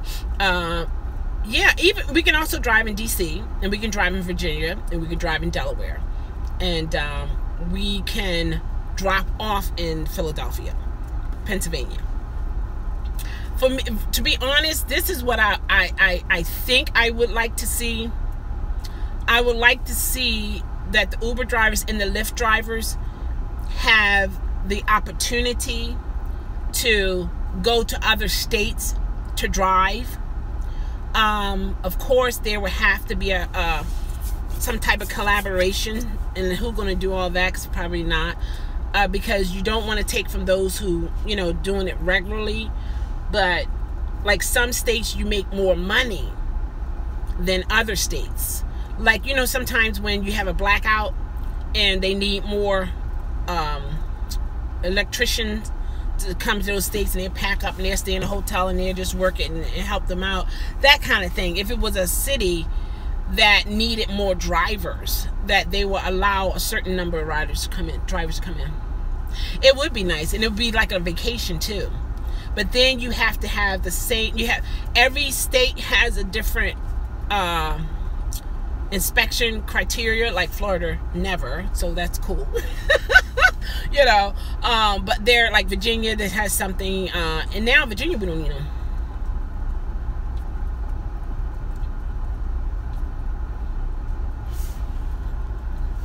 What are you trying to say, Kika? Okay, it's possible to see what I asked you. People say that girls aren't able to drive backwards, but I think this is wrong. I can drive backwards. I mean, here, I didn't delete it, but okay. It's timed out. Oh, I don't know what that is, but anyway,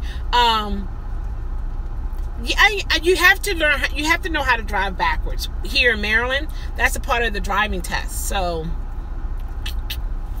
sorry, Charlie. Yeah, that's what you got to be able. Actually, you can't put your arm on the thing, on the stern, on the headrest. You have to have it at what is it, 9 and 3 or something like that, and you have to use your mirrors. And then the other times you can, but you have to do one of those numbers. Yeah, so yeah, absolutely. You don't have to do that all the time, but there are times when you need to back up. But the more safe way to do it is not to have your elbow on the armrest, because say, what if a car hit you? Then your shoulder automatically is out of socket. It's done. You know what I mean? So it's better to be like this, and you use your mirrors, and then you turn. You know, and that's safe. You know, so yeah. But anyway, yeah, I think that would be a nice option. And it's, you know, if people want to do it, you know, the drivers can do it. But then you have to also, I think this is another thing. This would be important, that maybe they would take a test run or a test with navigation in that particular city. Know the key spots, like, you know, churches, malls, bars, clubs, you know, because people use Uber for those things, things like that, hospitals, and learn those key spots. And once they pass that, then that will be, you know, like a requirement to actually be able to work in those other states, you know, because state to state, we know this, the geographic area is different. You know, so you have to get familiarized also with traffic lights. Like in DC, traffic lights are on the right side corner and then the left. But here we have them directly across. You know, so you got to get used to where the traffic lights are. You know, the different laws. So if a person is willing to do that, I think it would be nice to have that option to actually go and do it a couple days, whatever.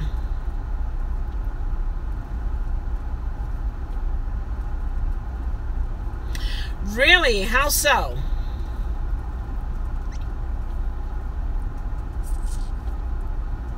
There's a lot of issues with this government and state. It's a lot. Yeah.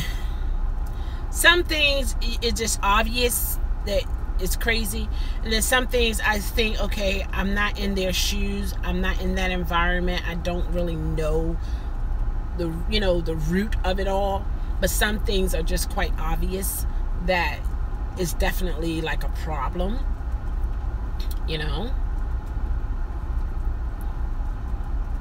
So yeah, that is interesting. So yeah, I didn't know about the state inspection, but thank you guys. I'm gonna have to, for next year, do that. And yeah. And I'm like this, even if it's 15 minutes, if I was to get into a car accident and I have a passenger, and let's say the passengers say that the car was not up to par, and they pull up the inspection and Uber stands behind it, then yeah.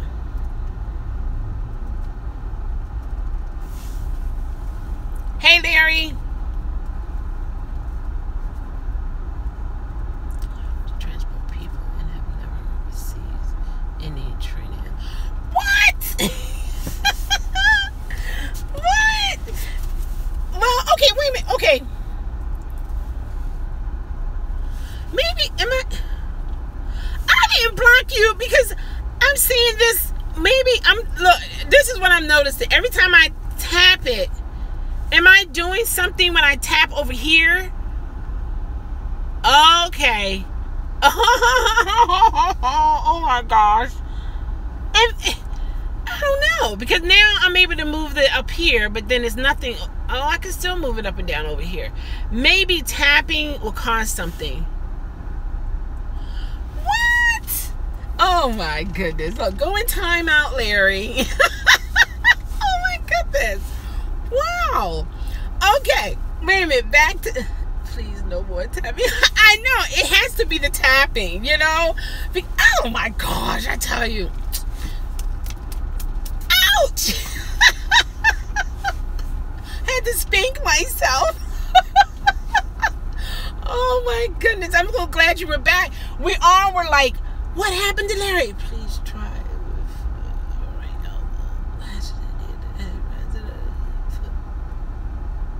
I put you in timeout too. Oh my gosh. I'm so sorry. I'm so sorry. I didn't know the gum was loaded. I didn't know. Oh my goodness, Larry. We were like, what happened to him? He was about to tell us something, and he's gone.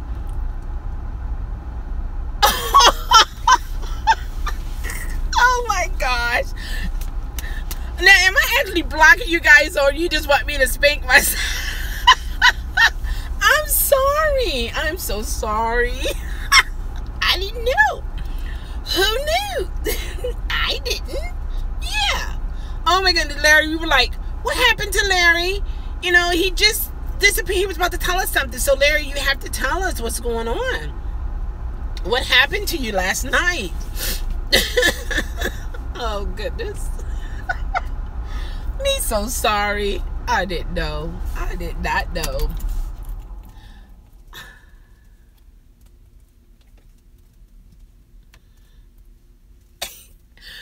I don't need to really... Okay, all right, James, you take care. Thanks for coming in, okay? All right.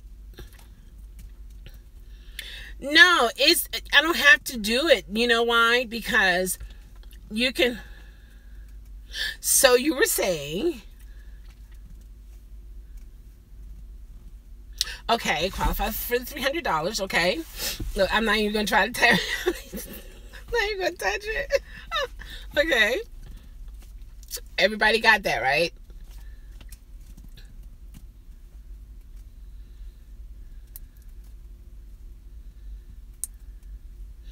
What? I no. Okay, have you ever heard of no means what? No. No, no, no, no, no. That's what I say to my niece when she's about to do something wrong. No, no, no, no, no. No, no, no, no, no. Okay. It'd be okay to get my phone number. He said. Okay. Oh, I need to. Let me do it this way. All right, let's try that way.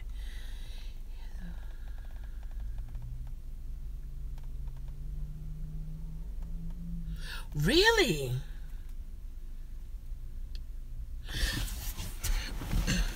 Wow. You're crying? Where you at? Okay. Dry your eyes. Okay, Larry. Larry's telling us a very factual experience. So sit down. Behave.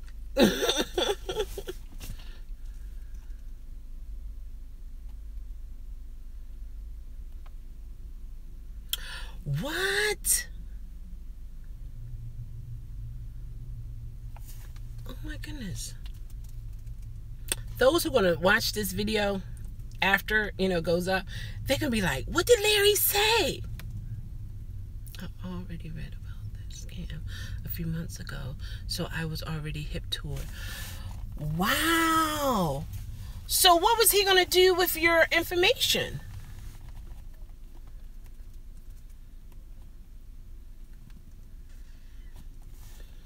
What was he going to do with your information, Larry?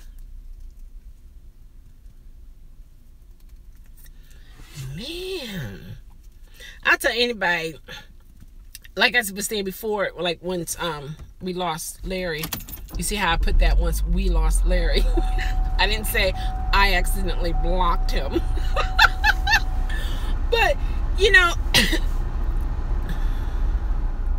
what they do is they order Uber when you get to your destination. Let's see, I'm going to try this again. All right, they order Uber.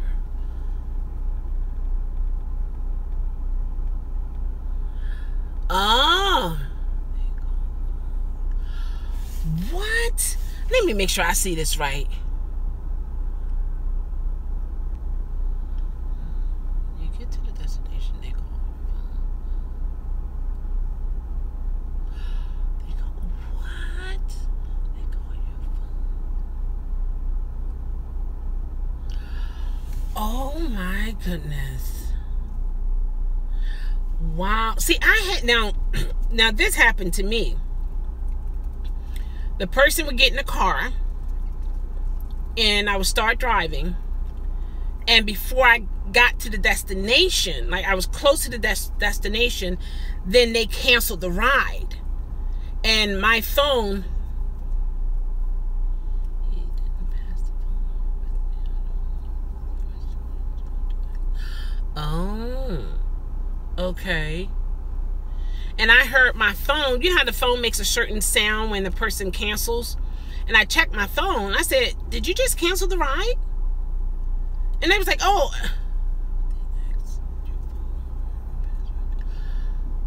What? Whoa. See, oh my goodness. Do you guys see that? Do you see what he was saying? For those who are going to get this, you know what, Larry?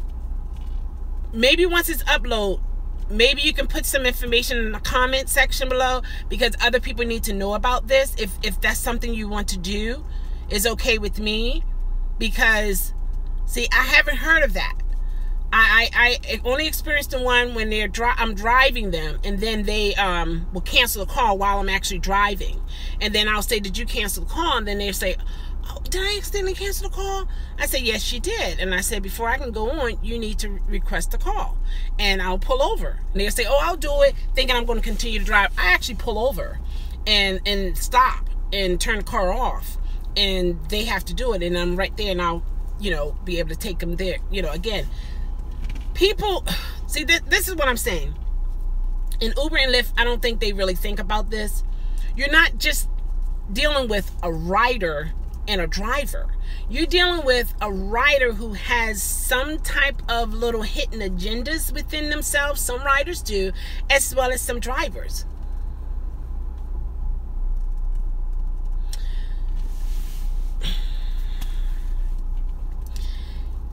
People use opportunity to get over on people. And this is another opportunity. And when you don't know, what do? You fall for the opportunity.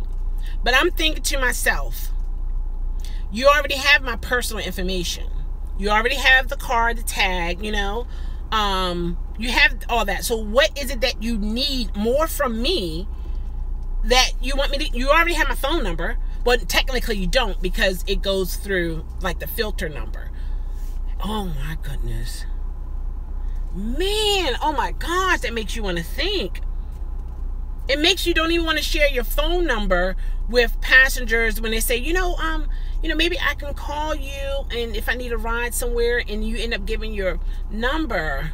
But I don't give my Uber number though. I don't give because I have 3 phones, and I give them a personal phone, and then I have another phone. But yeah. But anyway, oh my goodness. Wow. And they want to get your password. So when they call you, they're probably going to act like they're Uber representative and say, there's an issue or whatever. We need your password to confirm this phone number is associated with your account. They're going to have to make it sound so convincing. Larry, I'm so glad you didn't fall for it. And I'm so glad you were able to catch us on live and put that information out there.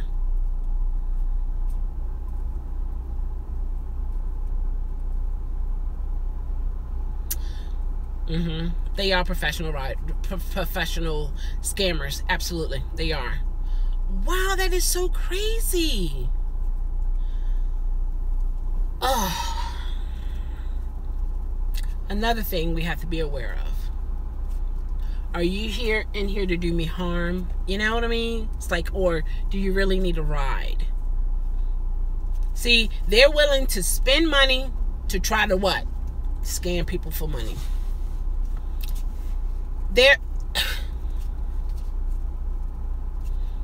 What can we say?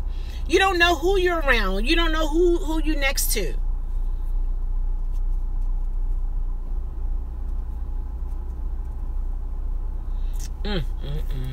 Can you imagine how many people probably already been taken with that kind of setup?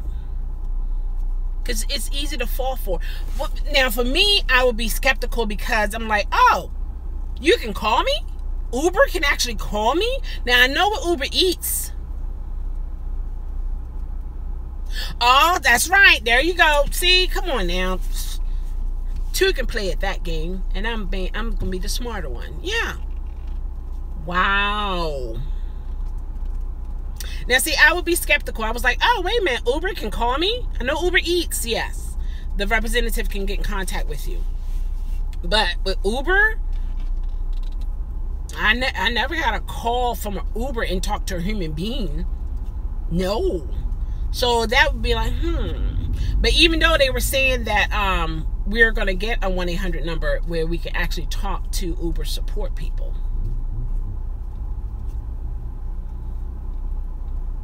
Oh, great. Oh, absolutely. Oh, my God. This is information that a lot of Uber drivers need to know, for sure. Absolutely. Oh, my God. And Lyft drivers. Oh. See, I tell you, it's always somebody or people have to make something that's pretty much decent, something that you need to keep your eyes open for, and make you second guess when a person come in. When they start asking questions, where do you work? And, do you have another job other than Uber? And you be wondering what they, what's going on? It put you on edge. Wow. But the best thing to do, don't give out any personal information to nobody. If you want to give a number, don't give your Uber phone number out.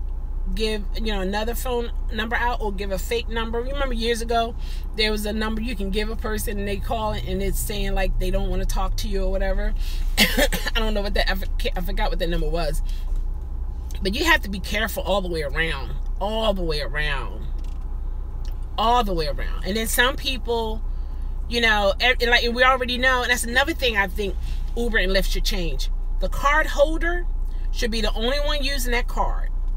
And if they're not, there should be a list of other possible. Awesome. I'm so glad they are investigating. Did you tell them?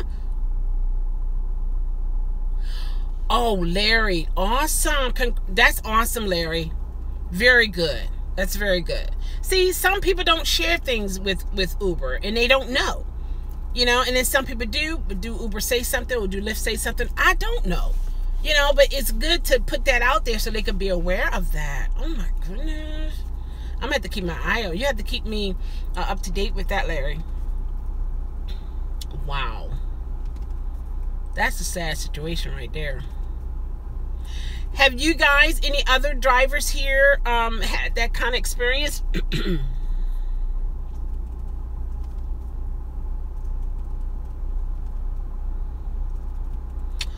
What? Oh, wow. Thanks a lot for telling us, Larry. That's really interesting. Yeah, that's good. And that's going to help me even more because when I start back out on Monday, you know what I mean? Yeah. Because sometimes, you know, if you're like a back-to-back, I know of some drivers, they are in different cities and they actually have to turn their app off to get out. Because if they don't turn the app off, they're going to continue to get back-to-back calls. And when I heard that, I was like, oh, I wish that was me, you know? Like for maybe 4 hours back-to-back, like bing, bing, ping, ping, ping, ping, ping, ping, ping, ping, ping, ping, ping, ping, ping. You know, for like 4 hours, shut it down.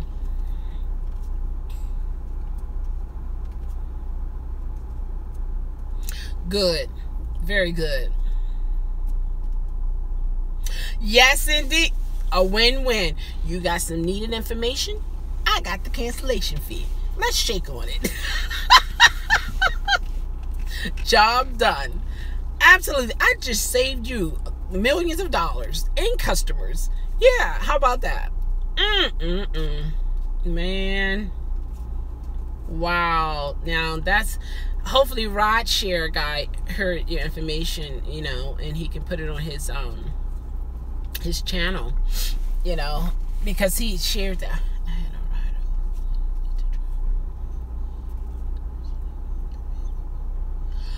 What?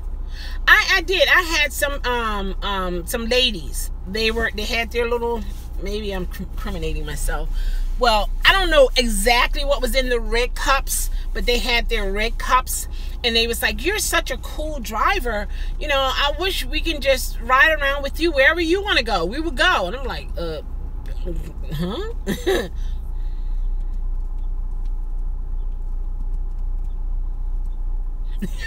I know. I mean, can you imagine? It's like, what are you saying? Are you saying for me to take your word? I never met you, don't know anything about you, don't have nothing on you to connect you in a sense around wherever you want to go, and you're going to pay me at the end of the trip? One, how do I know I can trust you? Two, am I a fool? Three, who's to say you're going to give me a big tip? And what is a big tip to you? $2? $1? You know what I mean? It's like, you're right. That was one of those things. Well, no, thank you. That's the one when you laugh and say no. No. No, I can't do that.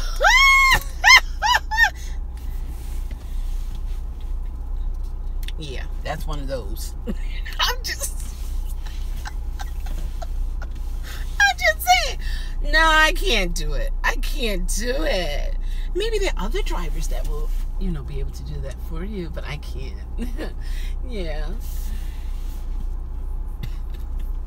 People will try. They will try, because some people might say, yeah, sure, absolutely, yeah, I'll do that. Absolutely, with no problem. Yeah.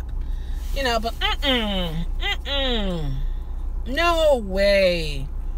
You got to be kidding me on that one. man. Oh, okay. Oh, okay. I was looking at the car. But anyway, yeah. So, guys, we got to keep our eyes and ears open. And if it's something that you have experienced, like what we're doing now, definitely leave it in the comment section so that other people...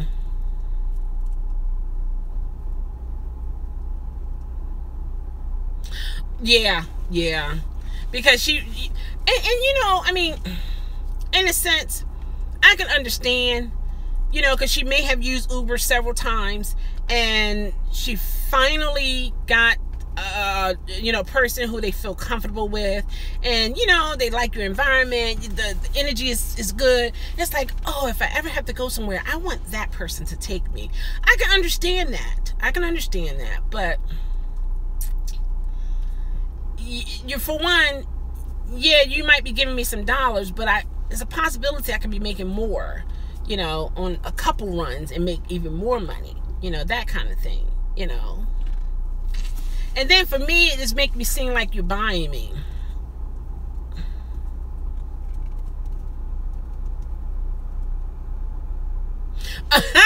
You got a point there. But no, I got one better than that. Some who, who are nice and laughing, having a good time and talking to you and stuff like that. Yeah, and you get out the car and you get a little note from Uber saying, you know, so on and so forth. I had one lady. She wanted me to go the way she wanted to go, and that was fine, but I still had my GPS on. She didn't want to hear the GPS. This is another lady. And she said, before she got in, when she opened the door, she had her daughter in, and she said, I said hi to you.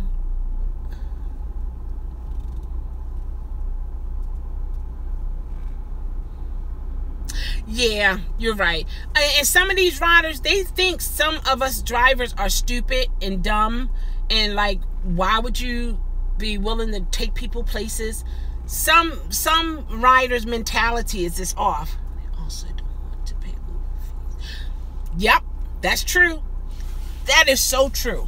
They don't want to pay, because every time they request a ride, there is a Uber fee. And that's another reason why that lady who canceled while I was taking her to a destination, that's another reason why she got upset, because she had to request another ride, and I caught it because she was in the car with me and I was the only one in that area, I guess, whatever. And she, yeah, that's what it is.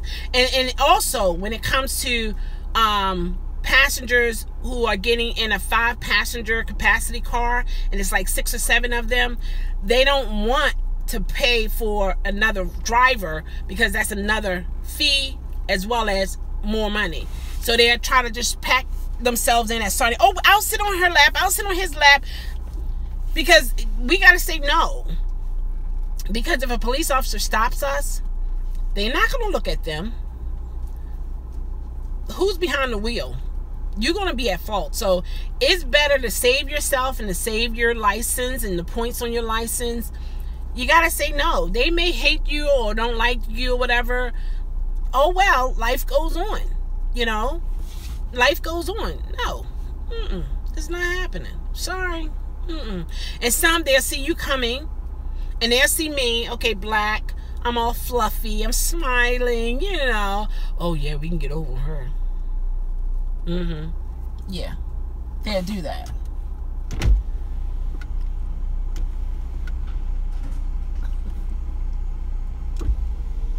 They're definitely I thought I saw something over there. But yeah, they will they'll do that. People size you up as soon as they see you. It's sad, but they will size you up to, if they're scammers, they trying to get over, they trying to see, how can I approach this woman? How can I approach this man here? Do I talk business? Do I talk street? Do I what? Oh, you pretty.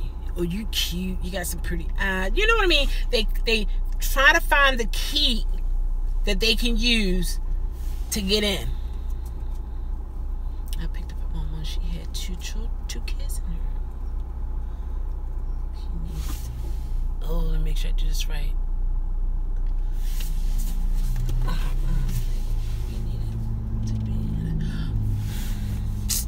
And what happened? Mm-hmm.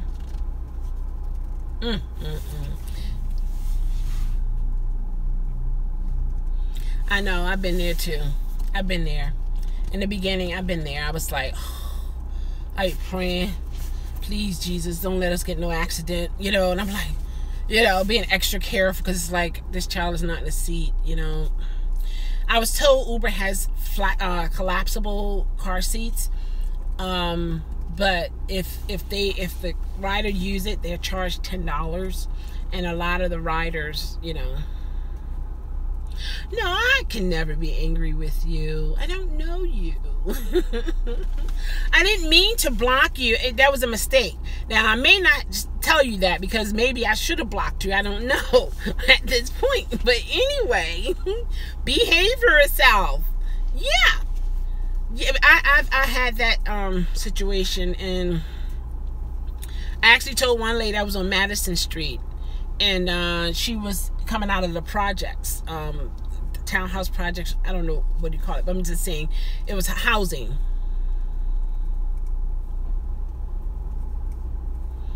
No, it's no. No, it's no. No, no. No is no. No means no. Oh my goodness. I declare. Do you have a girlfriend? Because no means no. Oh no. No means no. But anyway, it's like I told her, oh, you're a girl? Oh wow. Okay, no, let me see. Then you, girl, no means no, right? What do you tell your boyfriend? When no means no, what you do? Tell me what you do. Oh! See that? I wonder why. Is it because you don't know the meaning of no? Huh? You're a mess. I'll tell you. Okay, Larry. I tell you. Yes, I told the rider, I said, I can't transport you and the child because I don't have a car seat. And it was early in the morning. She was upset. She was so mad. She and slammed the door. I said, there are other drivers who would actually take you. Oh my goodness, boys are stupid. How old are you? You just told me something. I'm happy alone at this moment. How old are you?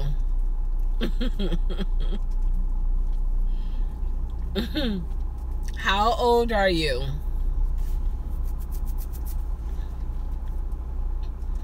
I'm waiting. Kakia. Or is it Kaka? Or Kika? See, it's hard. You can tear somebody's name up, and it's like, you know, like mine is Shell. Some people say Shell Shelly, but it's Shell. Then some people say Shehel. Yes, Kakia, Kaka. Okay. And oh, okay. All right. Okay, you still didn't tell me how old you are.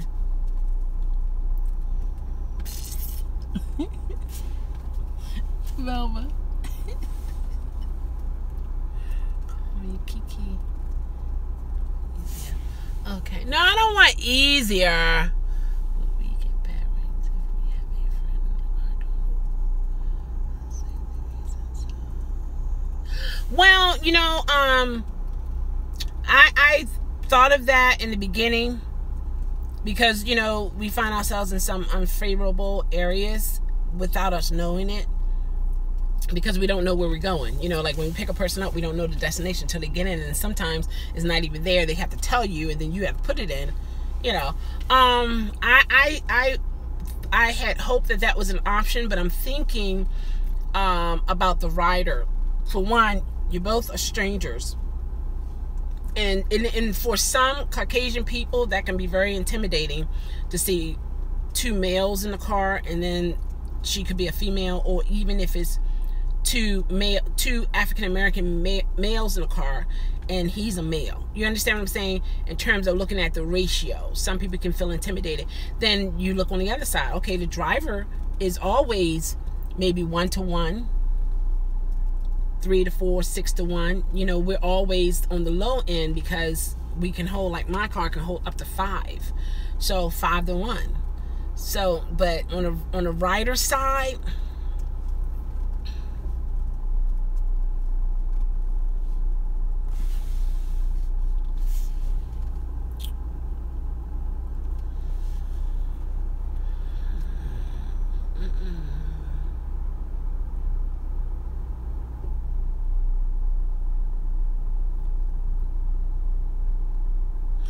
no, okay, see, now this is the difference. This is the difference. I do not appease boys. No, I do not. That's a waste of my time. Boys, when I hear the word boys, I hear a lack of maturity. Their brain development is not complete yet. Okay? A lot of nonsense because they still trying to find themselves. Boys. Okay? So that's the difference. Just like with some girls. In terms of the stage of childhood to adulthood, girls and boys, they are at a certain level mentally as well as physically that they're more in the training stage of life instead of in a stage that I am to try to prove a point to them to that extent. When, if it's a man, they can just call different driving schools and they can find out that it's something. If a female has a license or a male has a license, they did it. In terms of the ratio, then I would say Google it and see. And for me to do it, to prove to a boy, that don't make sense to me. You know what I mean? It's different. That would still be a no. Now, this is a teaching lesson for you. When you say no, you want people to listen. When you say no, and you want them to respect that. As a girl that one day will be a grown woman, you want to be able to say, you know what I mean? And you want to be heard when you say something. You don't want to be mistreated.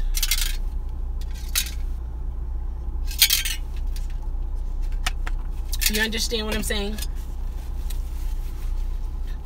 So yeah, that's how that works. That is how that works. Exactly. One day you're going to be a grown woman, and you're going to want to be able to go places and demand the room. It can be men all over the place, and you want to be able to step into that room and demand the respect that you deserve as a woman. And you want to be heard, not just looked at, but heard. So when a person say no in certain situations, you have to listen to that. You know, I know, like growing up, it's like never take no for an answer. Some situations it's good to take a no. Yeah, it's good to take a no. Absolutely, be okay with a no. Because sometimes we will find ourselves forcing a person to do something that they really don't want to do, and then their reaction could be something that you was not expecting. And then what they're gonna say, I told you, I said no, but you wanted it anyway, so here you go. You know, so Yeah, and that's where common sense come into play, maturity come into play. Yeah, so because when you're a girl at that stage, you're learning, you're making mistakes, and you find yourself doing the same mistakes over and over and over again. But when you become a woman, you begin to recognize that mistake and you don't do it again. So, you know what I mean? It's like every woman was a girl, but every girl don't be a woman because of the maturity level. Everybody don't reach that. Just like every man was a boy, but every boy don't become a man. Hey, how are you? I don't remember seeing your name before, but hi. How are you? Are you an Uber or Lyft driver? I was talking about I passed my Maryland inspection, so I can get back. I'm great. Oh, awesome to hear. I'm doing very well. I have nothing to complain about. All is well. Yeah. Thanks for asking. You're going to start driving Uber and Lyft or Uber or Lyft?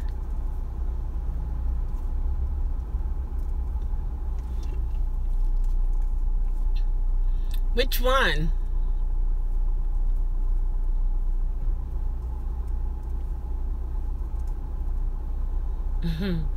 I think it's a new Uber or Lyft driver, guys. Both of them, I need your help. Oh, you do? You need my help? If I can help you, go for it. What do you need? What questions do you have? Congratulations on coming on board.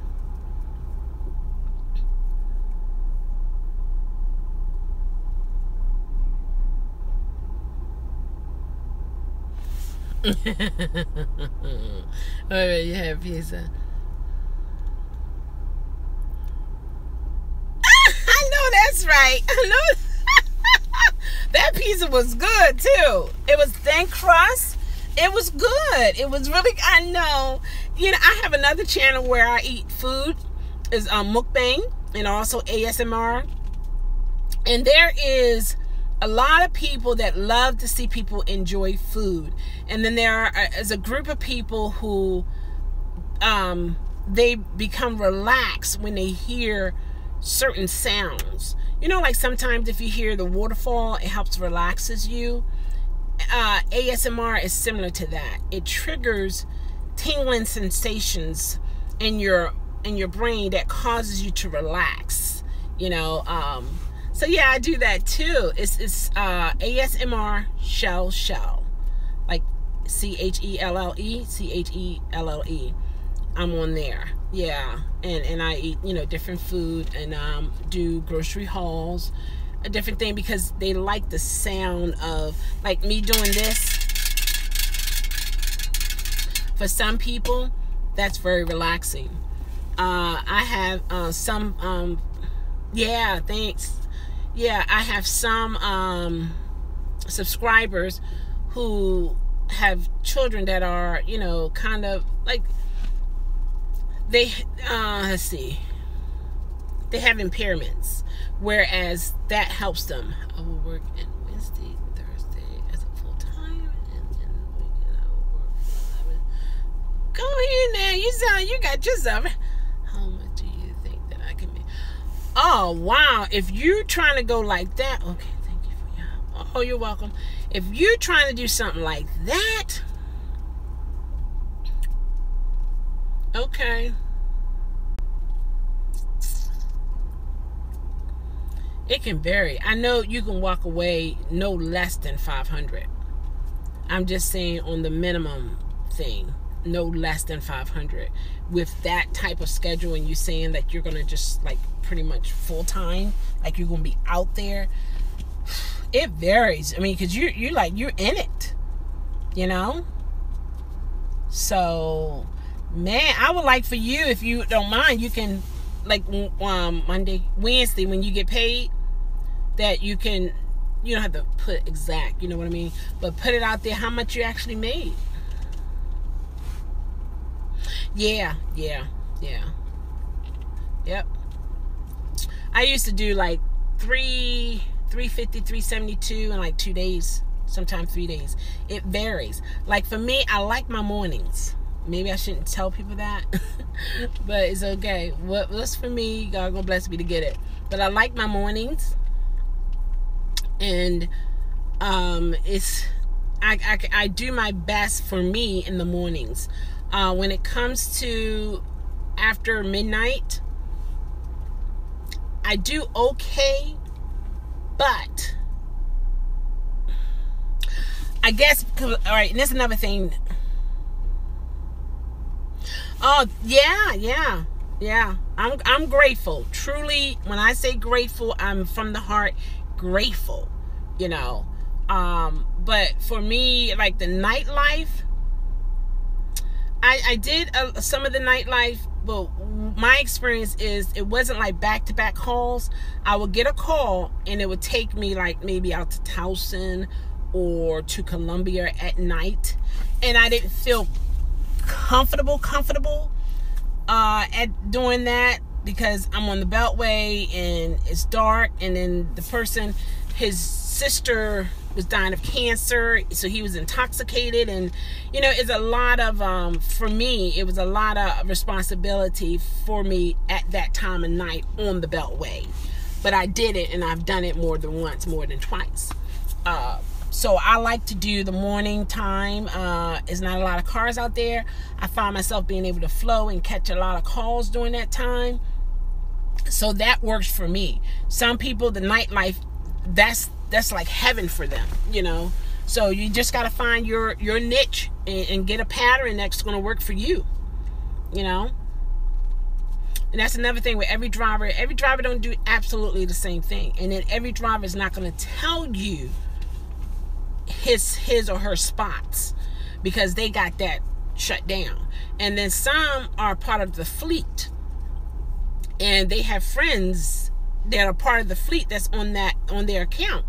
And if you got 15, 20 of them, you posting up downtown or, you know, in Towson, you know what I mean?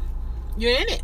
So it depends. You have to find your niche. You have to find your place that's going to work for you. And everybody's strategy don't work for the next person. Sometimes you just got to tweak it a little bit. Oh, okay. So, Larry, from that time frame for you, roughly how many calls would you get? It says poor connection. Yeah, that's pretty much. Wednesday and Thursday I will start. Let's see. Wednesday and Thursday I will start at 6 in the morning. Okay. A lot. See, so there you go. One, you see what Larry's saying there? So you just got to find that slot for you, for your area, you know, because you might be in a certain community. 1:30 is not good. Bar closes around 2 a.m. Yeah.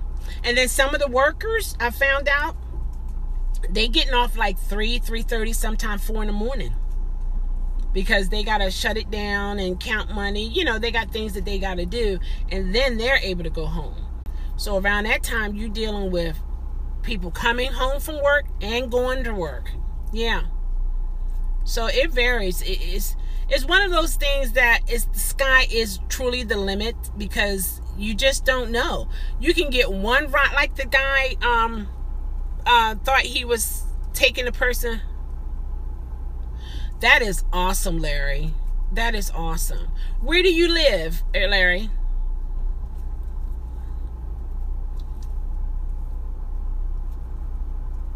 I've talked to a lot of drivers that they get nonstop. They have to actually turn their app off to get out of the area, because the calls comes, they just be flowing through, you know. Even to go to the bathroom, they got to turn it off, you know. To fuel up again, they got to turn it off. Yeah, he's doing a good job with that. Harford County. Oh, well, yes. Yes, I believe you are. Oh my gosh, yes. I had A good friend of mine, he had a ride from Harford County to Baltimore. It was like $30, close to $40. Yeah, because for them, it's not a lot of public transportation. So they do rely on, Uber and Lyft a lot. Yeah, ding, ding, ding, ding, ding, ding, ding, ding, ding. You hit that one for sure. You did. Yep, absolutely. A lot of the different counties where it's hours to catch a bus, they don't have light rail or stuff like that. Oh my God! You know what? Hartford, Connecticut. Oh, you know what? I can pinch you right now. But it still holds true for in Harford County. It still holds true. I can pinch you, Larry. I'm thinking CT for county. Okay, Connecticut. Okay, that's awesome. Okay, so what makes it? I know, right? You know, like, is only one Sam. No, there's a Sam Club, and there's a person named Sam. You know, you know that's a prime example of limited information. And then not only that, county abbreviation would be CO. It's good to see someone from different. Oh my goodness, yeah. It's like we have people from Tampa, Florida here. We have people from Baltimore, Maryland here. And you're from Baltimore, Maryland, correct? It's saying poor connections. I don't know if that's true or not, guys.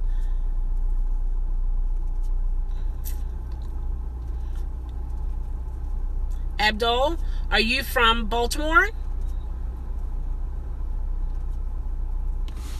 Yeah, that's the thing. I like the live and I like the Uber and Lyft channel.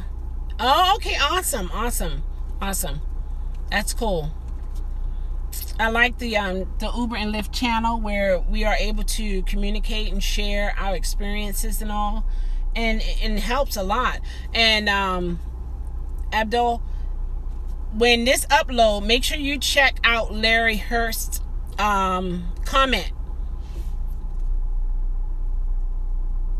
What? Oh my goodness. Do you guys have the macaroni and cheese? Because every hip hop chicken don't have macaroni and cheese. You guys have macaroni and cheese?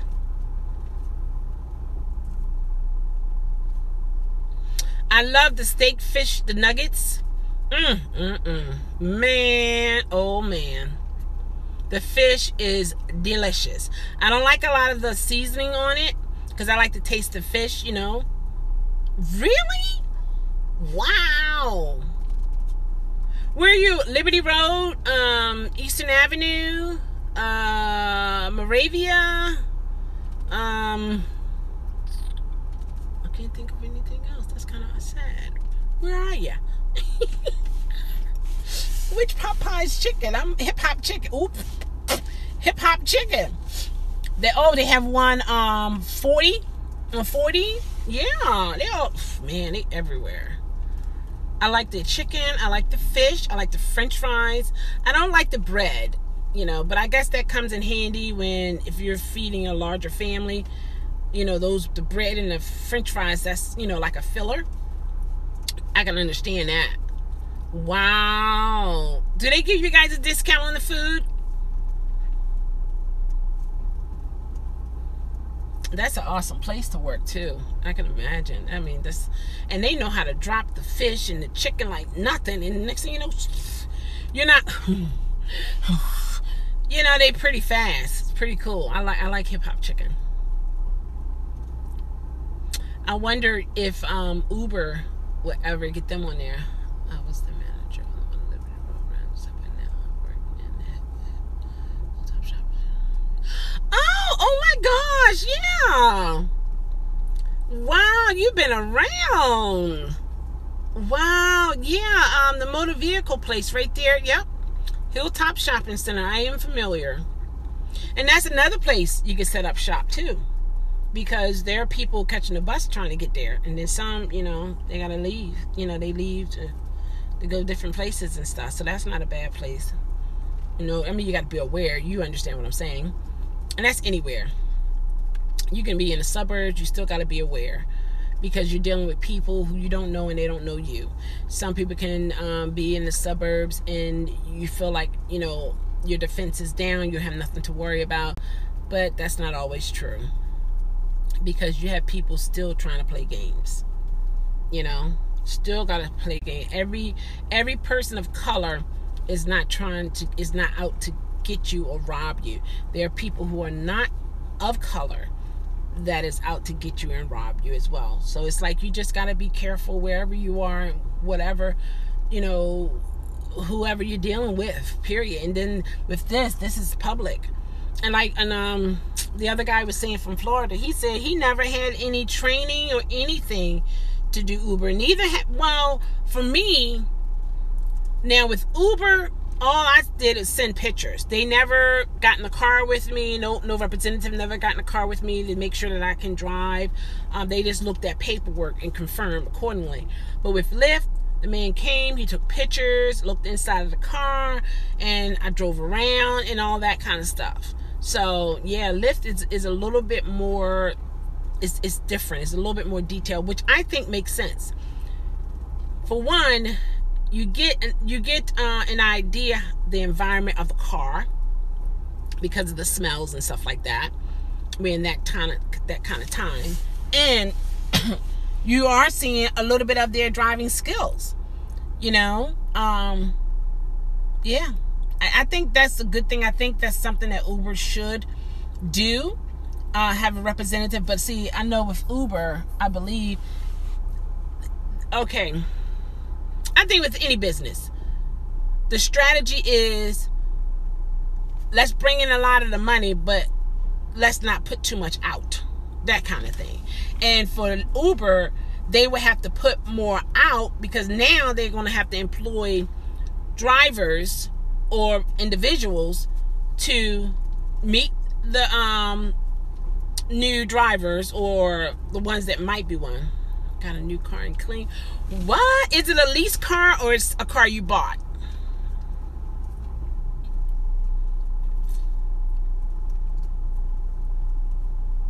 Abdul, you bought it, or is it a lease car? But yeah, I think Uber should do that. I think Uber should, be able to inspect the car on the visual, and check out the environment of the smell. Things like that, yeah. I think they should do that. I seen one car, her bumper, it was a female in there. She had an Uber sticker in the back. Maybe she wasn't still working for Uber. I don't know. But the bumper was taped with a clear tape to stay together. I guess that would be okay for Uber Eats. But for a passenger, I don't know. I don't know. I would think twice. If someone's picking me up and I'm going somewhere and the car is taped, a couple things going to go in my mind. Maybe she planned on getting it fixed, or he's getting it fixed. You bought it, awesome. What kind of car, if you want to share? Is it a car or SUV? Some people call cars SUV, because it's a vehicle, that kind of thing. Is it a 5-seater?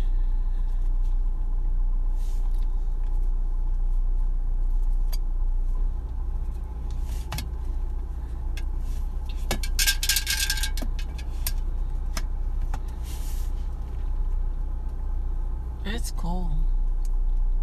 I know these people probably like, this lady been sitting here. I saw one police car come up. I guess he's like, okay,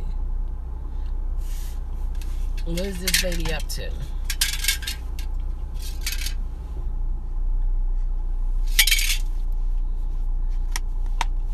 What am I drinking? A little mixture drink that I make in the morning. Black seed oil, protein, banana, and I think B12, something like that. It's saying a bad connection, guys. Can you see me?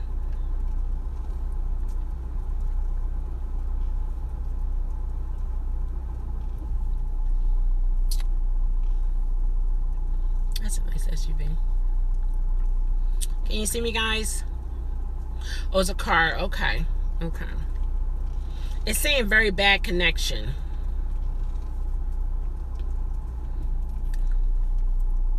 So I'm going to get ready to go. I may come back on later. I'm not for certain. But congratulations to you, Abdul. Maybe I'll see you out there on the road. And if you do see me, come and say hi if you can. Okay? Say, I know you from YouTube. Show, you know. I've seen some people, when they look at me, it's like, you know, they have that look like, I know her. But then it's like, they don't say anything. I'm like, do you know me from YouTube? Like, you can say hi, it's okay. Yeah, I mean, come on now. I'm a human being just like everybody else. Just like I have people watching me, I watch people. You know, I'm not a celebrity or anything. I'm not like, whoa, you know, but, you know, people react differently to everything. So, yeah, I don't take it personal. But, all right, guys, I'm going to go because it's saying very bad connection. So you can see me. Let me see if I back up. That makes a difference.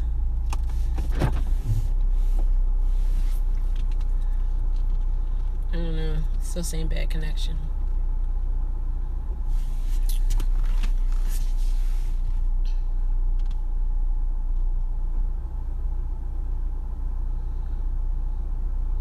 Oh my goodness. Oh, really? Is that what it's saying? That I'm sending to me? I'm gonna have to check my filters. You look, with YouTube, Larry, you know, you just never know. Okay? You just never know. I mean, it's an open forum, and if there are different ramifications, that options out there, you know, what can I say? What can I say? Yeah, you just never know. I'll tell you. But yeah, it's saying very bad connection. So I'm gonna say bye-bye to everyone now, and I may come back on, but I'm not for certain. I don't want to, you know, say I'll be back and then not come back, so I don't know. But hopefully, what we talked about is information that you can use. I know I've seen and heard a lot on here that was helpful to me, and we were able to laugh and giggle and all that kind of good stuff. So that's an awesome thing. So yeah, guys. You know, still don't let a last ride be the bad one, and don't let your last delivery be a bad delivery. And when we hear that ping, it still says cha-ching. I can't even talk right now. I can't talk. Oh, now no, it's gone again. You know, so yeah, congratulations to all the new Uber and Lyft drivers out there. It's a great opportunity. It has issues like anything, but know why you're in it, and if you're getting out what you're in it for, go for it, you know, and be compassionate to people. Don't be a fool. Don't be a mat, you know, that people walk over. You know what I mean? Yeah. Thank you. Same to you, Larry.